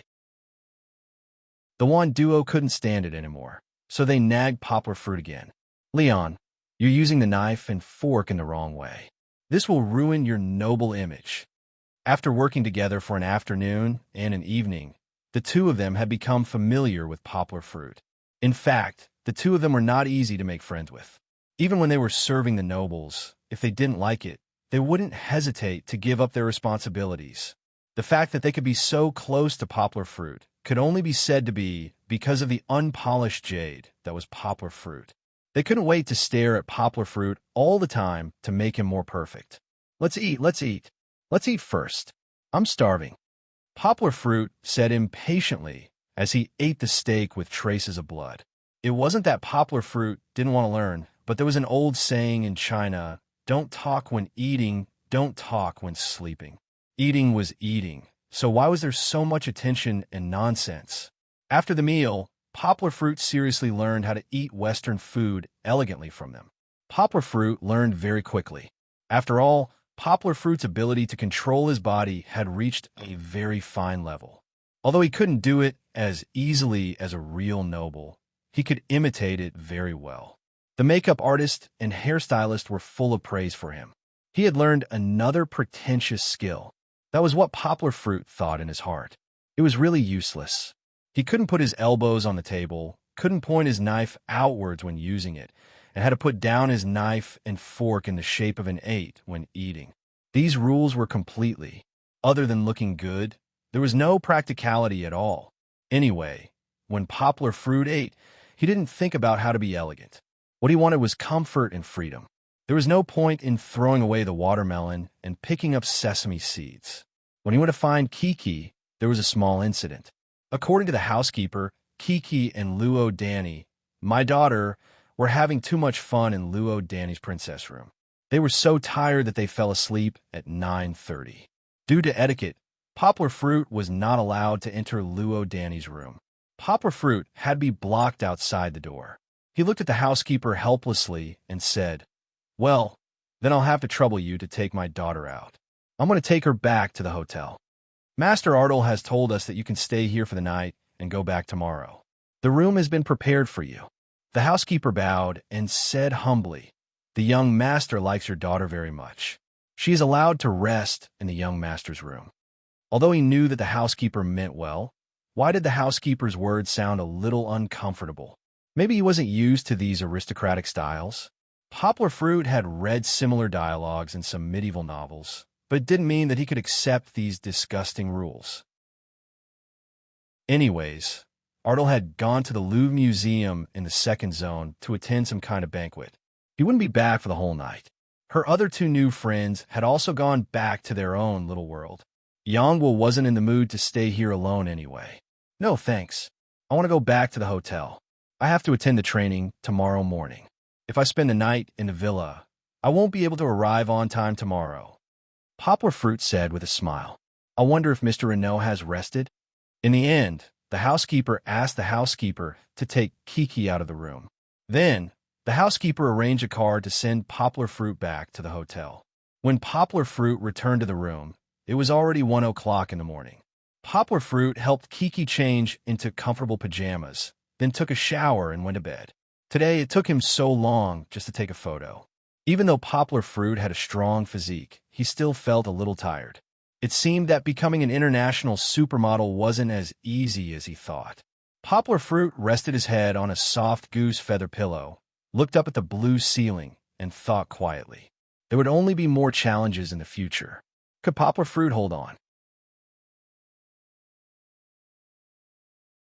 Chapter 702. Shangri-La was worthy of being a world-famous high-end hotel. Its gym facilities were very complete, and there was even a specially designed area for guests to practice yoga. Poplar fruit could be said to be extremely satisfied with the gym because the space was big enough and the equipment for training strength was good enough. It was more to his taste, and it made him feel very comfortable. The main reason was that when he came over at 4:30 in the morning, there was not a single person in the gym. No matter if he was running, playing with dumbbells, or practicing boxing, no one disturbed him. This feeling of booking the entire gym was really good. Generally, poplar fruit would only sweat after high-intensity exercise. When he trained at 6 o'clock, his whole body was dripping with sweat, but his body felt very good, as if he had done a full body massage. When he woke up earlier, he sent Fong Beibei a few photos of himself from yesterday on WeChat. At that time, Fong Beibei was still in class, so she didn't reply in time. Now that he was done training, Poplar Fruit picked up his phone and looked at it. There were a lot of notifications. It seemed that his photos also shocked the baby. Wiping his hair with a white towel, Poplar Fruit looked down at his phone, and the corners of his mouth couldn't help but curl up. Fong Beibei's replies were also very interesting. Poplar Fruit looked at his phone as he opened the door of the gym. When he was about to step out, he suddenly heard an ear-piercing scream. Princess Charlotte was very annoyed today.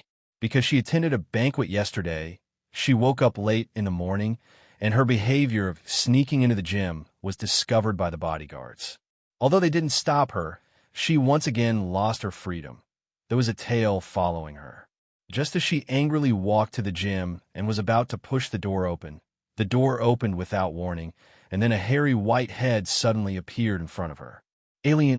Princess Charlotte suddenly saw this scene in anger, and her mind went blank, and she cried out in horror.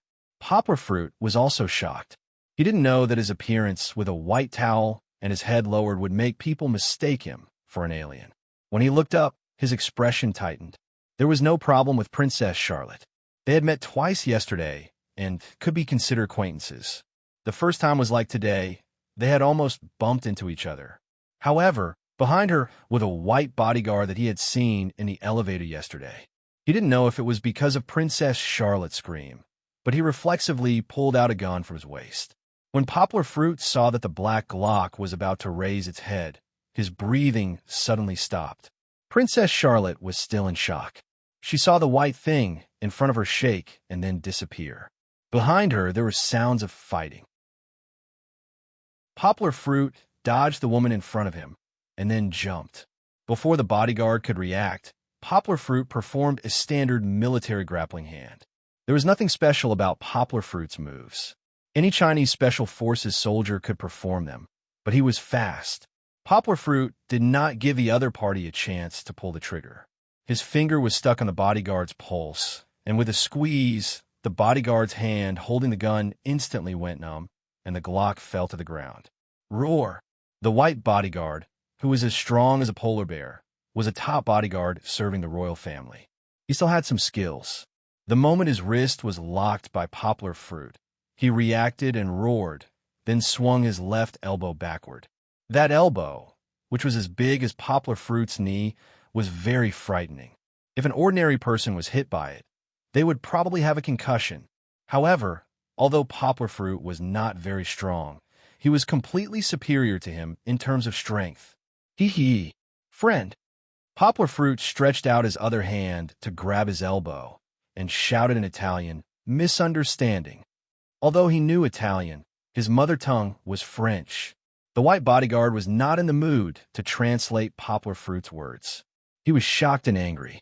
He could not believe that his muscles, which were thicker than Poplar Fruit's by more than one size, were so easily subdued.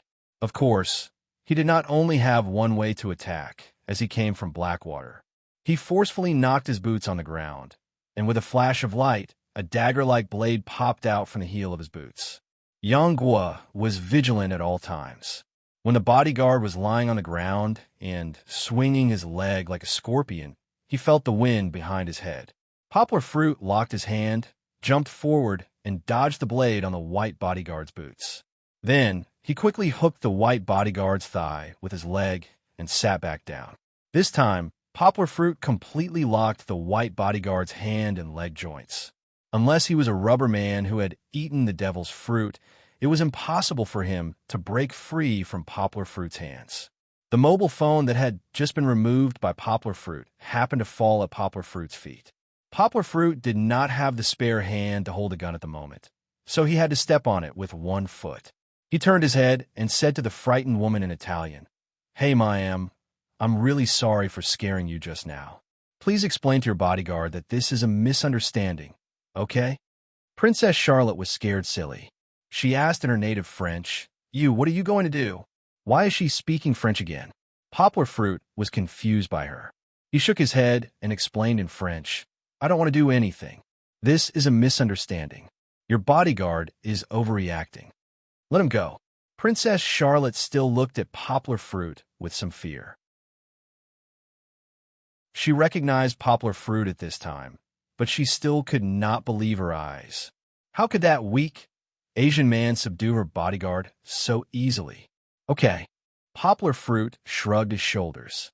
He also felt that the bodyguard in his hand was not resisting so much, so he patted him on the shoulder and stood aside. He did not forget the pistol. When he got up again, he picked it up in his hand. The white bodyguard got up and twisted his sword joints, but when he saw Poplar Fruit holding the gun he had just dropped, his face suddenly changed. Princess, be careful. The bodyguard appeared in front of Princess Charlotte in a flash. With his huge body, he immediately covered her completely. Princess? Poplar Fruit thought he heard wrong. Don't be nervous. He smiled, and his hands moved quickly. With 2 clicks, the magazine of the Glock in his hand was removed. Even the bullet that was stuck in the chamber of the gun was removed by him. Resisting the urge to completely dismember it, Poplar Fruit tilted the muzzle to the ground and handed it back to the bodyguard. At this time, the tense atmosphere eased. Madam, I'm sorry for my rudeness. Poplar Fruit saw that the bodyguard was still wary of him, so he did not want to talk more. He lowered his head and picked up the towel and phone he threw on the ground, smiled, and left. Chapter 703. Princess, I'm sorry, it's my fault. After Poplar Fruit left, the white bodyguard realized that his back was drenched in sweat. He apologized to Princess Charlotte in shame. Atai. Princess Charlotte was still in a daze as she looked in the direction Yongguo left. She frowned and asked, "Who do you think he is?" "Who is he?" The white bodyguard named Atai thought of Yang was terrifying skills. He didn't have the ability to resist at all, and he was familiar with guns. He couldn't even see how Yongguo had pulled out the bullet. He said seriously, "He is a dangerous person. He's also an interesting person, right?" Princess Charlotte didn't say it out loud. She thought about the 3 times she had met Poplar Fruit. He changed his hairstyle? He's not as sloppy as before. I didn't see him clearly. Did he get into Mr. Gavinci's car yesterday? Princess Charlotte thought for a moment and asked. Yes. Should we get someone to check his background? Atai put the Glock back into his holster and covered it with his jacket. Let's check it out. Princess Charlotte's eyes sparkled with curiosity. I want to know what kind of person you are. Fluent in foreign languages, a good figure, and fatherly love. Oh, right, he can speak Italian. Princess Charlotte felt a little ashamed. It seemed that the Italian language she had deliberately changed yesterday was a ridiculous play in his eyes. This man's smile is so evil. Princess Charlotte thought about Poplar Fruit's strange smile and began to feel unhappy. Poplar Fruit didn't know that his imitation of a gentleman's smile, in order not to embarrass his countrymen, was misunderstood. He also didn't know that he had almost had a conflict with the princess of a country. He didn't have time to deal with this foreign woman. He quickly took his phone and went back to his room to call Fong Bei. Fortunately, the hotel was carpeted, so the phone didn't break when he threw it away in a hurry. Just now, Fong Bei sent a lot of exclamation marks, and then she blurted out nicknames like Uncle Sherlock, Uncle Schumacher, and so on. She even sent a voice message with a smile, saying that even if Yang were cosplayed, he would not be as handsome as him. Poplar Fruit was so angry that he wanted to fly back to China and give her 2 slaps on the head. Of course, this was only a small joke between the two. After the call, they chatted affectionately. Uncle is so handsome with makeup. What should I do? Fong Bei sighed. I feel ashamed standing next to you. Idiot, what are you talking about? Poplar Fruit laughed. No matter how handsome I am, it's just makeup. That's not the real me. Besides, our baby is the beautiful one. She looks like a fairy. I'm the one who's not worthy of you, right? The two chatted for an hour, and in the middle, Kiki got up. The little girl was probably still immersed in yesterday's language environment, so she spoke a foreign language mixed with French to her father. Poplar Fruit turned on the speaker, so Fong Bei was confused by Kiki's foreign language. If Kiki's voice was not clear and pleasant, Fong Bei might have thought that Poplar Fruit was hiding a mistress in a golden house. This time, Poplar Fruit didn't go downstairs to eat breakfast. Instead, he asked someone to send it to the room. Kiki was not used to Western food, so Poplar Fruit gave her a spaghetti. After eating it, Kiki was no longer interested. "Papa," Sister Luo Danny said. Kiki was drinking milk, and from time to time, she would share with her father the interesting things that my daughter and Luo Danny played together yesterday. Although from an adult's point of view, Kiki's words were very childish and even funny, Poplar Fruit still responded eagerly. "Kiki, do you want to learn French?" Poplar Fruit said with a smile. "Sister Luo Danny's native language is French. It's still difficult for you to communicate with her in English." Kiki looked at her father in confusion. For Kiki, what Poplar Fruit said just now was a bit difficult to understand. Poplar Fruit smiled and said, "It's just like you and Brother Xiong Anshuan. If you can't speak Miao language, you can't talk to Brother Xiong Anshuan. But I could talk to Sister Luo Danny." Kiki scratched her head and said in confusion, "It's not the same." Poplar Fruit smiled and said, "Brother Xiaofeng can also speak Mandarin, but he still prefers to speak Miao language." "Oh." Kiki nodded. She understood and said with some expectation, "Kiki also wants to learn French." Sister Luo Danny said that she wants to teach Kiki to sing. "Then Dad will speak French with you in Bali. You said you wanted to learn." Poplar Fruit said with a smile. "But Kiki doesn't know how to speak? I don't understand what Dad is saying." Kiki said with some frustration, "Don't worry, Dad will slowly explain and analyze it to you." Poplar Fruit comforted her. On underscore and underscore rain underscore sans underscore Mao. Kiki put her hands on her knees and obediently waited for her father to explain it to her. This sentence means that if you don't pay, you get nothing. On his hour, Poplar Fruit patiently explained it to his daughter until Brother Hay's driver, Renault, arrived. "Everything is ready. Let's go." Poplar Fruit was carrying a small backpack with one hand and holding Kiki's little hand with the other hand. He smiled at Brother Hay and Renault. He didn't look like he was going to attend a training session. Instead, he looked more like he was sending his daughter to kindergarten. Today, Poplar Fruit still didn't wear any makeup. Even the hair that he had permed yesterday was only casually brushed after washing it. However, he paid special attention to Kiki's dressing. Not only did he comb her hair into a beautiful ponytail, but he also put on a pink, beige cat t-shirt and denim shorts. She looked like a lively and cute tomboy. This was also chosen by Fong Bei.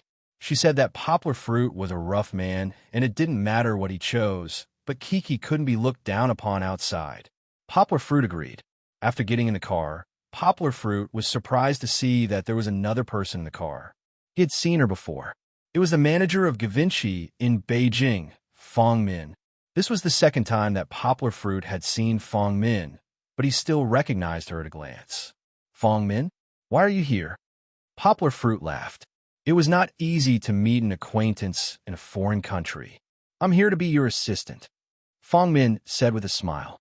She looked at Poplar Fruit with a complicated expression. She didn't expect that Poplar Fruit, who looked like he was living off Miss Zhang, would be so favored by Ardell. "Aren't you?" Poplar Fruit asked in confusion. "Yes, I was temporarily transferred to Bali to serve you." Fong Min smiled generously. "It's my honor and opportunity. If I didn't know you at that time, I wouldn't have had the chance to come to the headquarters to learn. This time, I'm directly responsible for you and Mr. Ardell." Chapter 704. Poplar Fruit was pleasantly surprised by Fong Min's arrival. Although he hadn't officially started training, he could guess that he would be very busy in the future. Kiki needed someone to take care of her. Poplar Fruit didn't need to be distracted by someone he knew to take care of her. That was not the only benefit of having an assistant. Renault drove them to Givenchy's clubhouse on the Champs-Élysées and left without saying a word. As Poplar Fruit was confused, Fong Min walked in front of him and smiled. "Poplar Fruit, come with me." She had arrived half a month ago and had been staying in the clubhouse to learn about the training ground and the details. With her leading the way, Poplar Fruit smoothly arrived at the training ground behind the clubhouse. The clubhouse building had 10 floors. The first 5 floors were obviously luxurious places for exhibitions, shopping, and food. The 6th floor was the storage area, and the 7th floor was the studio. The 8th floor was reserved for designers and tailors, although they were not there most of the time. The top 2 floors were used for model training and fitting. In addition to the Bali Fashion Week, Givenchy held 1 or 2 shows in the clubhouse almost every week. After all, the Champs-Élysées received countless tourists from all over the world every day. The atmosphere of the show would stimulate the tourists' desire to buy. As the Bali Fashion Week approached, the training ground on the 2 floors became more lively. When Poplar Fruit followed Fong Min upstairs, he opened the door and saw many tall models walking around inside.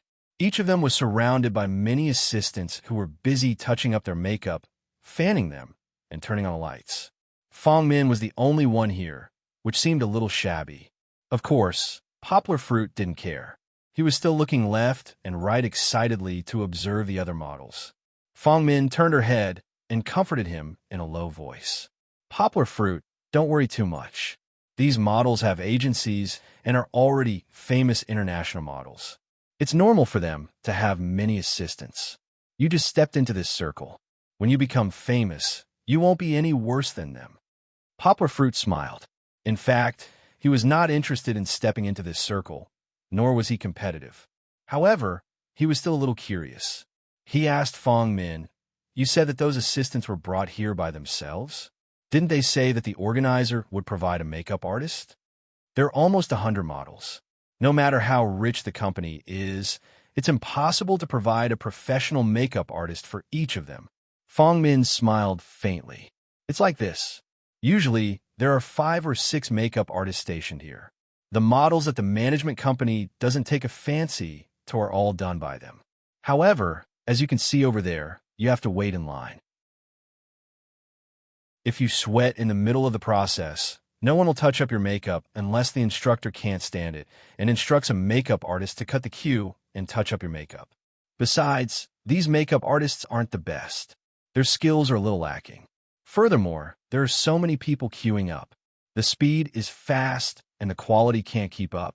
If they want to perform better during this period, they might as well use the people they brought here themselves."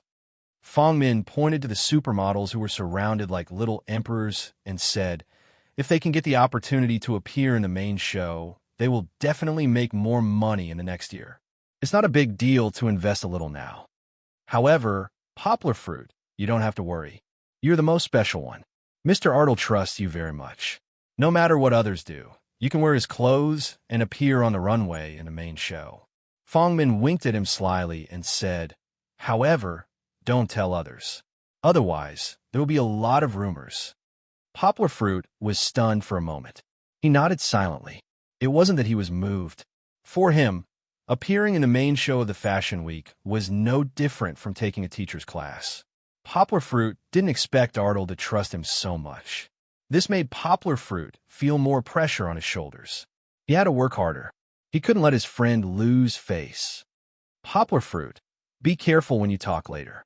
Fong Min saw a bald man coming from afar. She lowered her voice and said to Poplar Fruit, "I'll introduce you to the deputy director later." Poplar Fruit looked around and whispered, "That's not a good idea, is it? There are so many people watching." Poplar Fruit knew that he would be burned to death by jealousy if he blatantly tried to build a relationship with Artle in front of so many people. "I know it's not a good idea, but he told me before that when you come here, I must take you to him. He will personally guide you." Fong Min said helplessly, "Anyway, you are destined to not be able to keep a low profile. You might as well." She didn't finish the rest of her words. Poplar Fruit knew that she had nothing to lose. Well, it could be called cutting off all means of retreat. "Mr. Jacques, good morning." Fong Min walked up with a smile and greeted the bald man. "Leon is here today." "This is Leon." "Leon, this is Mr. Jacques, who is also your instructor." "Mr. Jacques, hello." Poplar Fruit's sixth sense was very strong. In an instant, he felt the burning eyes and malicious glances around him. He frowned slightly and pulled Kiki slightly behind him, using his body to block other people's scrutiny. Fong Min spoke in English because she was still not very fluent in the French she had learned. However, Jacques' reply was indeed in perfect French. His sharp eyes turned from Fong Min to Poplar Fruit's face, and he scolded unceremoniously. "You're a big shot, aren't you? Everyone came early. Why are you the only one late? Do you want everyone to wait for you?" Fong Min had a hard time listening, but she still understood words like late. Fong Min was anxious. She was about to go up and defend Poplar Fruit, because it wasn't Poplar Fruit's fault at all. Today was Poplar Fruit's first time here, and he didn't know what time to gather. If anyone was to blame, it was the driver's fault. Poplar Fruit pulled her back. He was in a good mood. His posture was a little humble, but he was definitely not obsequious. Nodding, Poplar Fruit smiled faintly and said, "Understood, Mr. Jacques. Next time, I'll come earlier." Regardless of whether Jacques was deliberately targeting him or not, there were already so many models present when he arrived. It was obvious that he was too late. When he took the car in the morning, Poplar Fruit found that it actually took less than 20 minutes to walk from the hotel. There was no need for a car to pick him up. Poplar Fruit planned to walk earlier next time. Jacques raised his eyebrows, which made his bald head look funny. He didn't expect Poplar Fruit to give in so easily. He snorted and said, "I hope you'll practice hard. If you don't pass the most basic assessment, even if it's your relationship with Artel, I won't let you go." Chapter 705. Not knowing why Jacques was so hostile to him, Poplar Fruit chose to tolerate him for the time being. It wasn't that he was afraid, but in Poplar Fruit's life creed, if he didn't have the confidence, he would never put himself in a difficult position. "I will learn seriously, Mr. Jacques," Poplar Fruit said seriously. Jacques couldn't get angry anymore. After all, Poplar Fruit was recommended by Artel. He could say a few words if he was unhappy, but if he continued to scold him, it would be like slapping Artel in the face. Jacques snorted, waving to a dark-skinned, middle-aged woman. "This is Barbara. She will be in charge of your physical training. Go to the innermost field. Don't stay here and disturb other people's progress." Wasn't he going to teach him personally? Poplar Fruit thought Jacques valued him very much. However, Poplar Fruit didn't want Jacques to teach him. This person had a problem with him. If Jacques were to teach him, Poplar Fruit was worried that he wouldn't be able to learn anything. Inside, it was good. There would be less attention, and he could have some peace. Poplar Fruit nodded, then bowed slightly to Barbara's physical training teacher and said with a smile, "Barbara, I'm looking forward to learning from you." Barbara looked like an African, and her hair was braided in rows. However, as soon as she opened her mouth, Poplar Fruit felt that he had guessed wrong. Her accent was very pure, and according to Poplar Fruit's research, she had a scholarly accent. After staying in school for a long time, she had a very scholarly feeling. "I will teach you seriously." Unexpectedly, Barbara didn't have the arrogance of Jacques. She even looked a little scared. "Let's work hard together." Jacques left without looking back. Barbara said goodbye to Poplar Fruit and went to the innermost field for Poplar Fruit to prepare. After Jacques left, the discussion became louder. Their hostile gazes, which were originally concealed, began to shine brightly as they unscrupulously swept their gazes over Poplar Fruit. "Who are you? What a big shot. You don't even look like a model, yet you want to be a model? Since when did our circle become so vulgar? He seems to be an Asian, right? Was the Asian race from Japan or South Korea? Givenchy is really going all out in order to open up the Eastern continent's market. Isn't it like the NBA's Zhonghua Yao and Manchester United's Dongfang Zhua? All of them were sucking up to the yellow-skinned. Do you think the yellow monkey will be a model? I think other than Muhong country, the other Eastern countries are all fashion deserts. I've been to Southeast Asia, and the people there don't even wear clothes.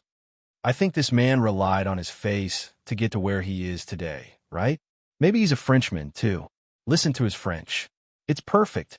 Maybe it's because of his good looks. Didn't you hear? That's Mr. Artel's connection. How good can a person who relies on connections be? Look at my daughter. He actually brought a child to a place like this. What else could he be if he didn't rely on connections? I despise people like him the most. Mr. Artel is really too stupid. Shoo. Be careful not to let others hear you. Let's see how he embarrasses himself. Rumors were everywhere, and criticism was nonstop. Not only the models, but their assistants were also criticizing Poplar Fruit. Their voices were so loud that the entire venue seemed to be echoing. However, they did not dare to cause a conflict because it would not benefit them. Therefore, when they were discussing and slandering Poplar Fruit, they used their own country's language. Some were in Russian, some were in Spanish and Portuguese, which were commonly used in South America. There are also many other small European languages. Poplar Fruit was not omnipotent, but he could still understand most of them.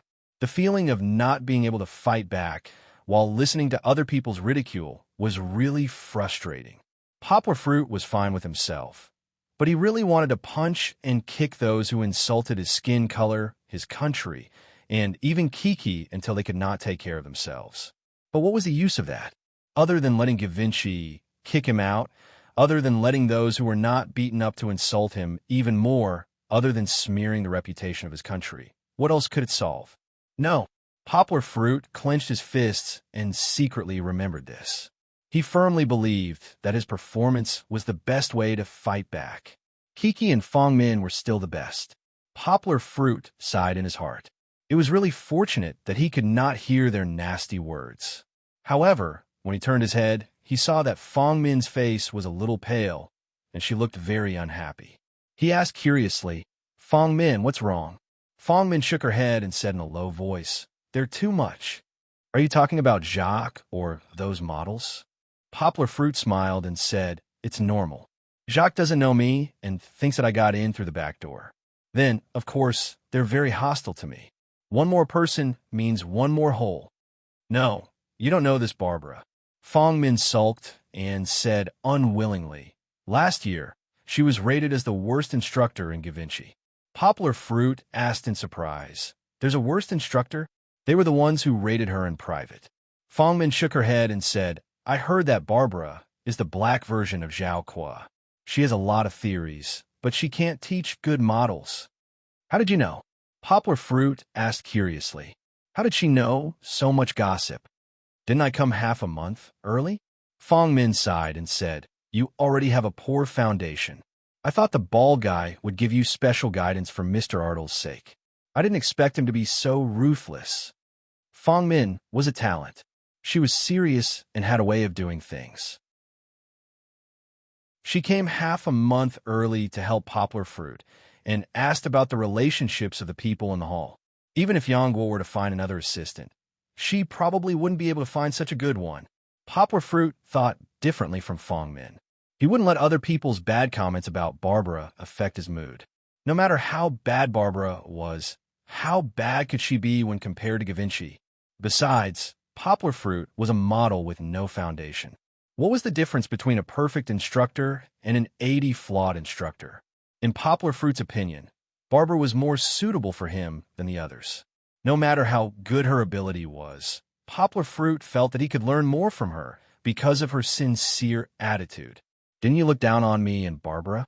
Then the two of us, the worst combination, will produce the best results for you to see. Don't think too much." Poplar Fruit smiled and said, "Let's go. Don't let my new instructor wait too long."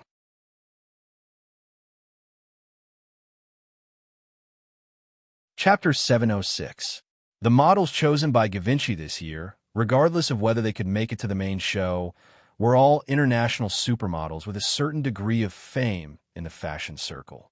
On the other hand, Yangguo was a complete newcomer. Not to mention Ba Li, the capital of fashion. Even if he was thrown into the domestic circle, not many people would know him. However, from that day onwards, nearly 100 supermodels on the 7th and 8th floors of the Givenchy Hall knew about his existence. Although they had no clue about Poplar Fruit's background, it didn't stop them from watching Poplar Fruit like monkeys in a zoo. This feeling accompanied Yangguo as she passed through several venues and arrived at the innermost runway on the 7th floor. There were 6 big and 4 small runway stages on the 7th floor, all of which could be used for rehearsals and training. It was said that the facilities on the 8th floor were even better. There were 3 large runway stages designed according to the specifications of a real show. Not only could they be used for rehearsals, but they could also be used for small-scale shows on the 8th floor. Needless to say, the models rehearsing and training on the 2nd floor were definitely better than those on the 7th floor. When Poplar Fruit arrived at the runway, Barbara was clearing the stage. Although her voice wasn't loud and she didn't have enough prestige, the models didn't dare resist her. They packed up their things and went to the other runways. The models were a little better. They didn't dare to make any noise to avoid being caught, but their assistants didn't have so many scruples. Many of them walked past Yonghua and looked at her with disgust. They couldn't help but snort. A tall woman, who was standing in front of the tea stage and dressed differently from the others, walked towards Yonghua and looked at him coldly. Yonghua looked at this Latin American woman in confusion and scratched her head. She was really tall. When she stood next to Poplar Fruit, who was 9 meters tall, Poplar Fruit didn't think he had any height advantage. Fangmin was more familiar with her than Poplar Fruit. She quickly said, "Hello, Ms. Giselle." Poplar Fruit, this is Ms. Giselle, the company's instructor. All right, there's no need to greet me. Giselle looked at Poplar Fruit with disdain for his messy hairstyle and coldly said, "I'll be watching you." Giselle threw out this sentence without rhyme or reason, then turned and left. Poplar Fruit frowned, which was seen by Fangmin. She said worriedly, "Poplar Fruit, even teacher Giselle has opinions about us. She used to be one of the top models in the world and won many awards. With so many supermodels, I don't know how many people want to get her guidance." Poplar Fruit wasn't as disgusted by Giselle's words as he was by Jacques. He frowned because it was the first time in his life that he saw such a tall woman, and he wasn't used to it. Don't worry too much about other people's opinions. We will work hard to be ourselves. Poplar Fruit comforted Fangmin. Fangmin looked at him, not knowing whether to laugh or cry. She thought to herself, how can this guy be so careless? Others are taking advantage of us, but he's still so calm. Poplar Fruit went over to say hello to Barbara. Because the people around them had left, the chairs and tables in front of the runway were empty. Fangmin took Kiki's hand and found a place to sit and watch. Kiki wasn't very familiar with Fangmin. She looked left and right, then slid down from the chair and wanted to run to her father. "Oh, little Kiki." Fangmin quickly hugged Kiki. After thinking for a moment, she remembered Kiki's name and whispered in her ear, "Don't disturb your father. He has to study now." "Why does Papa have to study?" Kiki stopped struggling and asked in confusion. Because there are a lot of powerful uncles and aunts here. Your father has to learn a lot to defeat them." Fangmin thought for a moment and said. When Kiki heard this, she was unhappy. She pouted and said, "My papa is the most powerful.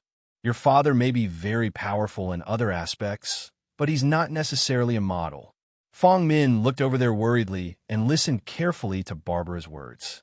She said without thinking, "Your father has never been a model. Papa is the most powerful. He's the most powerful." Kiki couldn't take it anymore. She pouted and shouted. Listening to her voice, the little guy was really angry. Fangmin patted her own head and realized that she was really stupid. What was the point of analyzing with child? Poplar Fruit also noticed this. He excused himself from Barbara and walked over to comfort Kiki. He took out an iPad from his bag and handed it to Fangmin. He smiled and said, "She's a bit active. I'll have to trouble you to take care of her. Kiki, you have to listen to Annie Fong and sit here quietly. Dad has to work over there." Kiki pouted and said, but Annie Fong said no. "Kiki thinks that Papa is the most powerful." Yes, Dad is the most powerful. "Kiki, just wait and see how Dad defeats them one by one." Poplar Fruit laughed. He made a fist and cheered Kiki on. Kiki understood and clenched her fist at her father. Her little face smiled brightly and said, "Papa, you can do it. Barbara, we can start now." Poplar Fruit said with a smile as he returned to Barbara's side. "Leon, you speak French very well. Are you also from France?" Barbara asked curiously.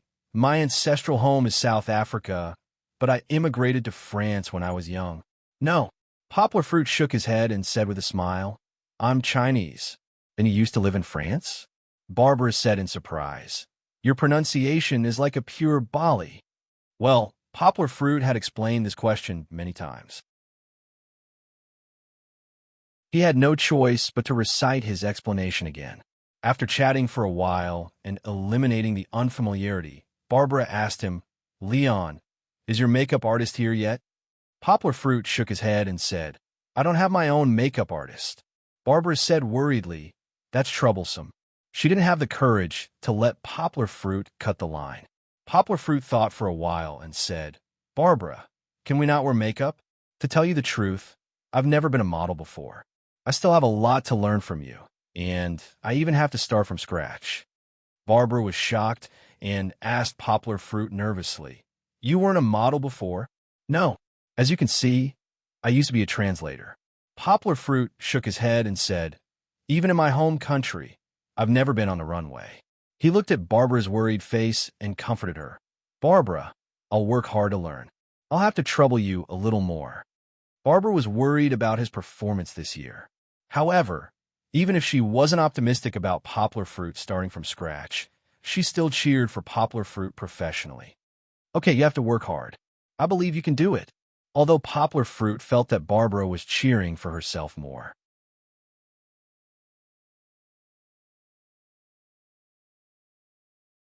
Chapter 707. Perhaps Jacques had arranged the innermost area for Poplar Fruit because he was worried that Poplar Fruit would affect the others. After all, the Bali Fashion Week was approaching. Even though he was the assistant director, he didn't dare to make fun of his employer's annual event. However, this actually gave Poplar Fruit a lot of convenience. For example, now that everyone was busy and didn't have time to care about Poplar Fruit could quietly hide in a corner with Barbara to practice. Poplar Fruit went to the dressing room behind the runway to change clothes. It wasn't the China-style clothes designed by Ardell, but the old clothes of Givenchy. Speaking of which, the current chief designer of Givenchy, Ricardo D. Shi, was definitely not a normal person. Dixie was definitely not a normal person. His design style was very strange. The Doghead series released in autumn/winter 2011 was the strangest. Even Yanghua felt her scalp go numb when she saw the bottom half of the shirt turned into a group of black dog heads and a bewitching bloody mouth. In the end, he chose to be conservative. He didn't want to scare his daughter, so he chose a set of clothes launched last spring and summer, a white short-sleeve shirt with leather pants and shoes. Perhaps some people would say that it wasn't a set of clothes. Then they would have to look at the long-sleeve t-shirt that Poplar Fruit was wearing. The leopard print sleeves just extended from the edge of the shirt and wrapped around Poplar Fruit's two forearms. "Wow, Leon, your body is very suitable for this set of clothes." After Poplar Fruit came out, Barbara was not stingy with her praise. She clapped her hands and said with satisfaction, "It was really good." Poplar Fruit's body completely supported the set of clothes. Not only did the leopard print look wild, but the matte leather pants also looked good. It must be known that leather pants looked good on people with thin and long legs. Poplar Fruit's legs were very long and not very strong. When he wore the leather pants didn't wrinkle. Instead, it set off the charm of Poplar Fruit's long legs. "Look, my papa is the best." Kiki excitedly pulled Fong Min and said. The little girl understood a few words. She knew that Barbara was praising her father. The little guy was quite vengeful. After a long time, he was still talking about Fong Min's distrust of Poplar Fruit. Of course, Fong Min was also stunned when she saw Poplar Fruit. She and Kiki clapped excitedly at the side, which could be considered as supporting Poplar Fruit. He didn't expect Poplar Fruit's foundation to be so good that he could wear this set. It seemed that he still had hope of getting a good result. Barbara was happy for a while. She took 2 deep breaths, held the large sketchbook in her hand, and said to Poplar Fruit, "Leon, please walk on the stage for me to see. I need to know what you need to learn and improve." She was going to walk on the runway now. Poplar Fruit touched his nose and was a little conflicted. He didn't know anything. Wasn't a bit too much to ask for a final assessment directly? Because he had done his hair, he forced himself not to scratch his head out of habit, but to raise his hand and touch his nose instead. Although he was a little confused, he still had to do as Barbara said. Walking on the runway from the back, Poplar Fruit tried hard to recall the runway videos he had watched during this period, and then imitated turning out from behind the wall. He raised his head and stuck out his chest, walking forward with his hind legs and front legs. There was a very philosophical saying that went, "You have heard a lot of things, but you still can't live your life well." Poplar Fruit felt that he was now watching a lot of videos, but still can't walk these 10 steps well. He could control his gaze, but he couldn't control his expression. He could control his chest, but he couldn't control his head. He could control his steps, but he couldn't control his hands. Poplar Fruit felt that he was walking very stiffly. After a round trip, he returned to the edge of the stage, jumped down gently, and waited for Barbara's comments. Barbara had a headache, a real headache. She remembered that in the book on a mentor's self-cultivation that she had read in the Bali Fashion Academy, the first article was, no matter how bad your student is, you have to find ways to find his own shining point. If he doesn't have confidence, you will never be able to train him to become a supermodel. However, she really couldn't think of how to praise Poplar Fruit. The only shining point, which was that he looked good in the clothes, had been mentioned just now. Only Kiki was still cheerfully clapping for her father. Fong Min, who knew the industry, had a serious expression on her face. She looked at Poplar Fruit and was so worried that she almost pulled her hair out. "It's okay." Poplar Fruit smiled and said, "Barbara, you can just tell me directly. I know that I'm not good at anything, but I need your professional comments and guidance." Although Poplar Fruit had said that, Barbara still chose her words carefully and said to Poplar Fruit, "It seems that you really haven't been in the modeling industry." Poplar Fruit nodded and said, "Yes, I'm actually a translator. Your basic skills are very bad." Barbara gritted her teeth and said, "Your walking posture is wrong. The strides are too long, and the rhythm is very messy." Rhythm? Poplar Fruit was confused. He had just walked the runway without music. He still listened patiently. You can stick out your chest, but your center of gravity should be slightly tilted forward, and your head is a little too high. Your gaze should be level, not slanted, and you should look below the stage. Poplar Fruit nodded.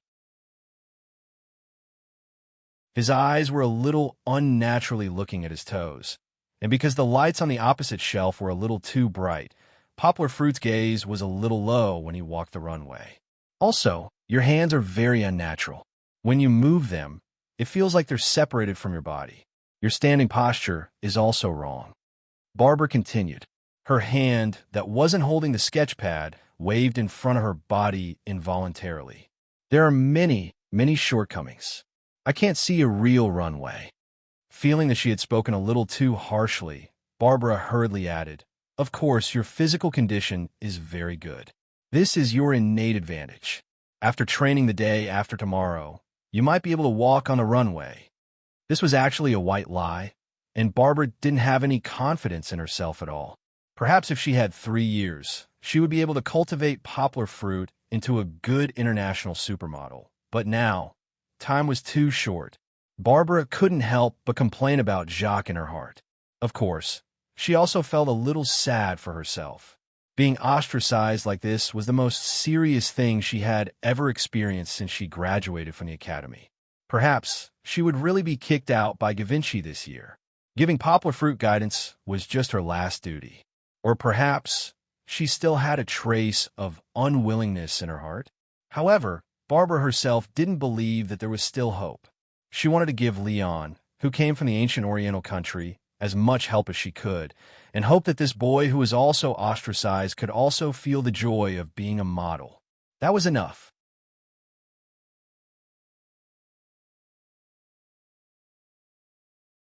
Chapter 708. You should practice the basic stance first. Barbara brought Poplar Fruit back to the runway, but she didn't let Poplar Fruit do the catwalk again. Instead, she made him stand close to the wall. "Your stance is wrong." "Wrong?" Poplar Fruit looked at Barbara in confusion.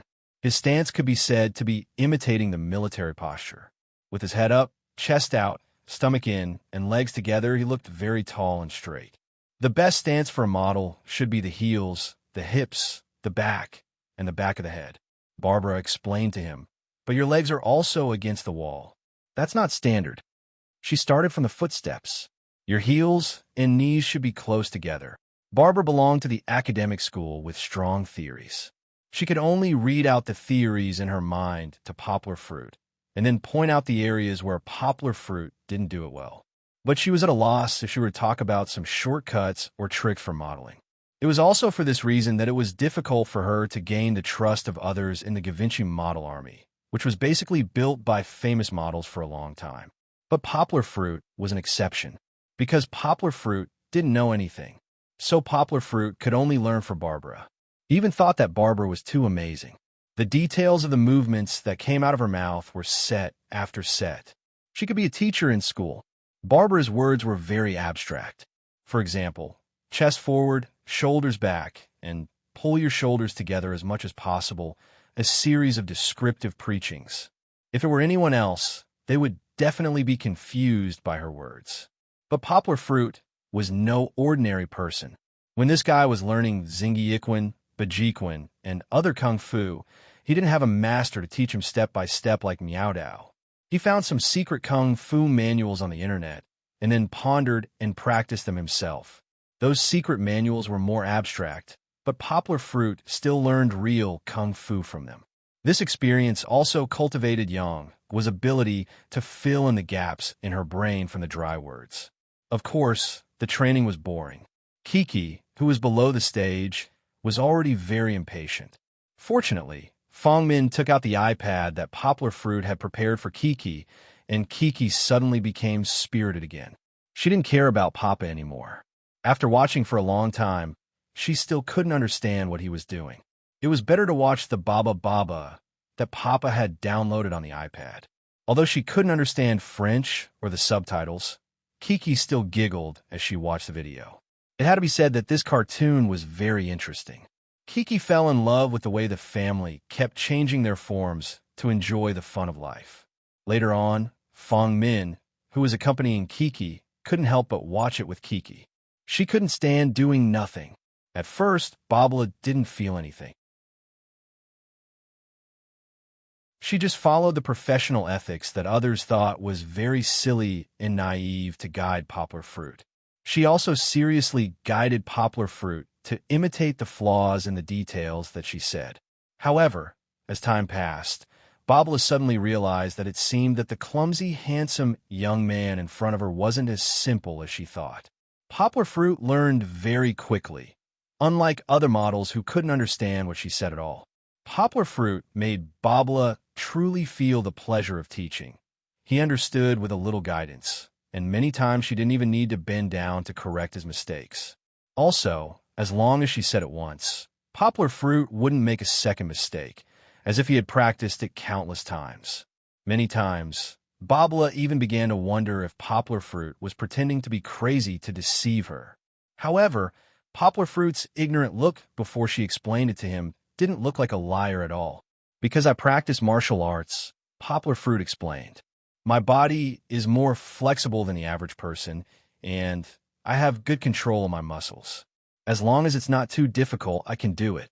When poplar fruit said that it was too difficult, he probably meant twisting himself inside out. There was probably no action that poplar fruit couldn't do on Earth that humans could do. Bruce Lee?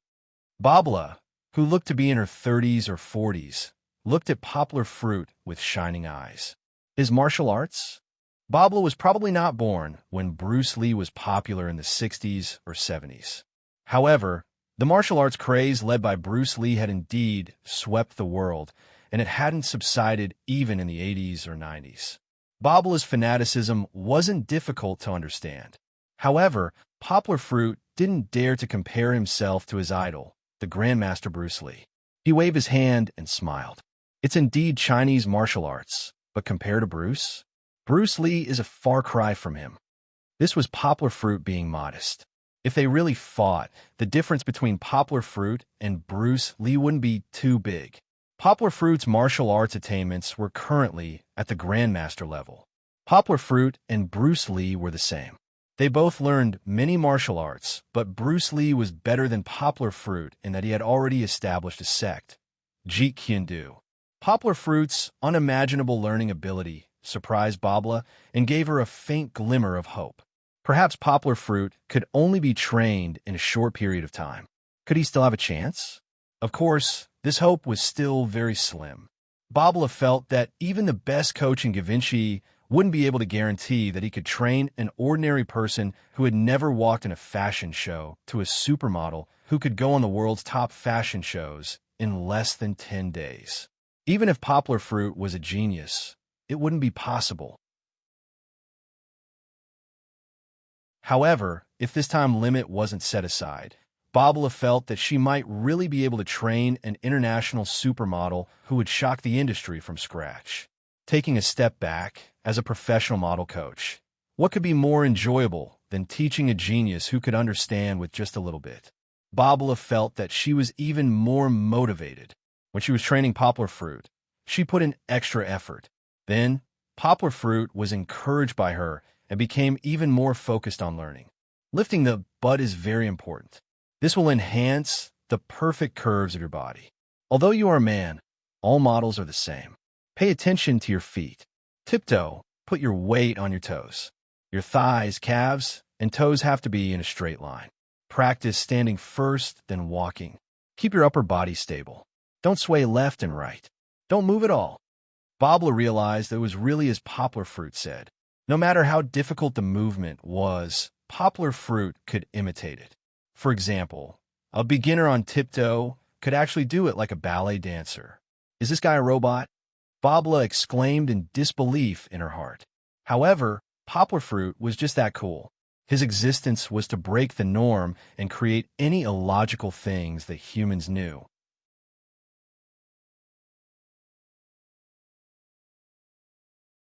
Chapter 709. When people put their heart and soul into something, time would pass very quickly.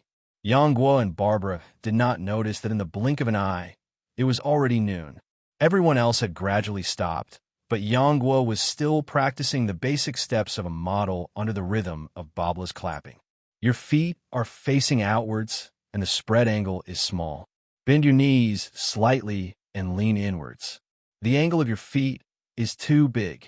Lean inwards. Barbara was still explaining. On the other side of the stage, there were two models who had been moved to the side after Yangguo had cleared them out. Because there were too many people, they could only walk on the stage a few times in the morning.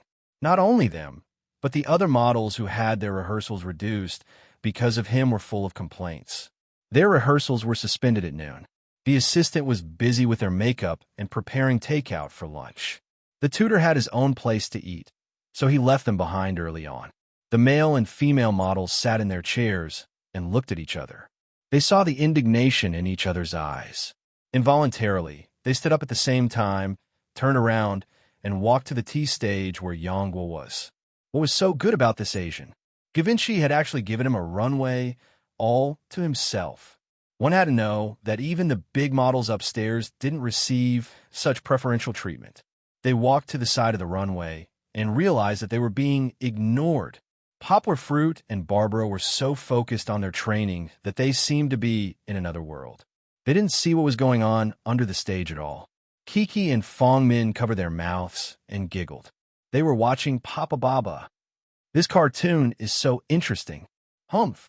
The tall and thin female model looked at Poplar Fruit and said disdainfully, "What do these Asians think this is? A Disney children's amusement park?" Haha, look. The male model with gothic makeup pointed at the stage and said disdainfully. The female model turned her head and looked at him. She couldn't hide her disdain and said sarcastically, "Can anyone walk through the door of Givenchy now? I've never seen such a stupid model." Her voice was a little louder, and Barbara, who was on the stage, heard her. She frowned and glanced at the audience. However, her prestige was too weak. Even the two models, who were not top supermodels, were not afraid of her gaze. They were still talking loudly. Maybe they wanted to talk to Poplar Fruit. "I think this guy is still a beginner, right?" The gothic male model thought of the shame of being driven away and said unwillingly, "His movements are so ugly. Is Givenchy going to push out a model that's worse than a dog's fart just to open up the Easter market? Trash. His movements are stiff, and his laughter is like crying." The female model snorted disdainfully and said, "I've never seen such a trashy model. I think Asians should get out of the modeling circle. Not only are they ugly, but they are also stealing other people's opportunities." Her words were completely racist. Even if there was a difference in aesthetics between the East and the West, Poplar Fruit was still a handsome guy in the eyes of Westerners. Just look at the comments of the Wan couple yesterday. But what right did a woman with an airport runway and high cheekbones have to criticize others? Admittedly, the modeling circle was not a place where looks were important. As long as you had a good body and a strange face, you could appear in top shows. Some designers even favored models with strange looks. However, the most popular models in the media and the most popular were the good-looking models. Just look at Cristiano Ronaldo's girlfriend, the world-class underwear model Elena Saiz. Sheikh knew, even if on the self-cultivation of a mentor, didn't say that a qualified mentor should know how to protect their students and provide them with timely support when they need help. Barbara wouldn't have remained silent when a student she approved of was being bullied. Hearing the airport model's slander, Babla's tanned face flushed red with anger. But just as she turned to stand up for Poplar Fruit pulled her back. Poplar Fruit smiled faintly and said, "Barbara, forget it." To prevent Barbara from thinking that he was weak and timid, Poplar Fruit said in a low voice, "Only by working hard and surpassing them can we give them the loudest slap in the face." A trashy mentor and a trashy model. This combination is really a perfect match. The airport runway model shouted, still unsatisfied. Poplar Fruit could not take it anymore. Others could scold him, but he could not let his mentor suffer with him if Barbara was being scolded. Bang, bang, bang. Poplar Fruit strode forward and walked in front of them like a gust of wind. Originally, leopard prints were a symbol of femininity, but Poplar Fruit's perfectly muscled arms exuded a powerful aura. Poplar Fruit stood on the runway and looked down at them from above. Only when Poplar Fruit walked closer could they feel the height of Poplar Fruit's body, and only when they looked up could they feel the pressure of Poplar Fruit. Montesquieu said, "You should be more virtuous. You should be more honest in your conduct. You should be more polite." Poplar Fruit said coldly, of course in French, "Did you not learn to respect others in your education? Or did you not go to school at all?" At this moment, Poplar Fruit gave them the feeling of a noble lord. His philosophical reprimand was not loud, but it was mixed with supreme power. The two models were as silent as cicadas in winter and did not dare to make sound. Did you come here just to mock other colleagues and even curse the mentors of the company? Poplar Fruit's tone suddenly became aggressive. If so, I don't mind telling Ardal, Mr. Giovanni. Mr. Gavinci, please ask your agency why they would send you, a model, to such an important project. The two models were pale and flustered by Poplar Fruit's words. They murmured, not knowing what to say. Damn it, why did I get carried away just now? Why did I say such arrogant and childish words? The airport runway model regretted it so much that her intestines turned green. After all, Gavinci was a colossus, and he wasn't someone that small models like them could shake. In front of Giovanni, even their agency could not protect them. In order to please Giovanni, it was entirely possible that they would be abandoned as pawns.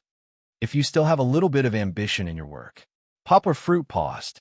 Looking at their eyes, which had a little bit of hope, he said indifferently, "Then please go back to your place and do your job seriously. Don't meddle in things that you shouldn't care about." You're tuning in to the Romance Rendezvous YouTube channel. We're so grateful for your support, and don't forget to subscribe to join us on this incredible journey through captivating stories. Your generosity through donations truly makes a world of difference, as it's the primary source of revenue that allows me to expand and enhance this channel for you. Thank you from the bottom of my heart for being a part of this adventure.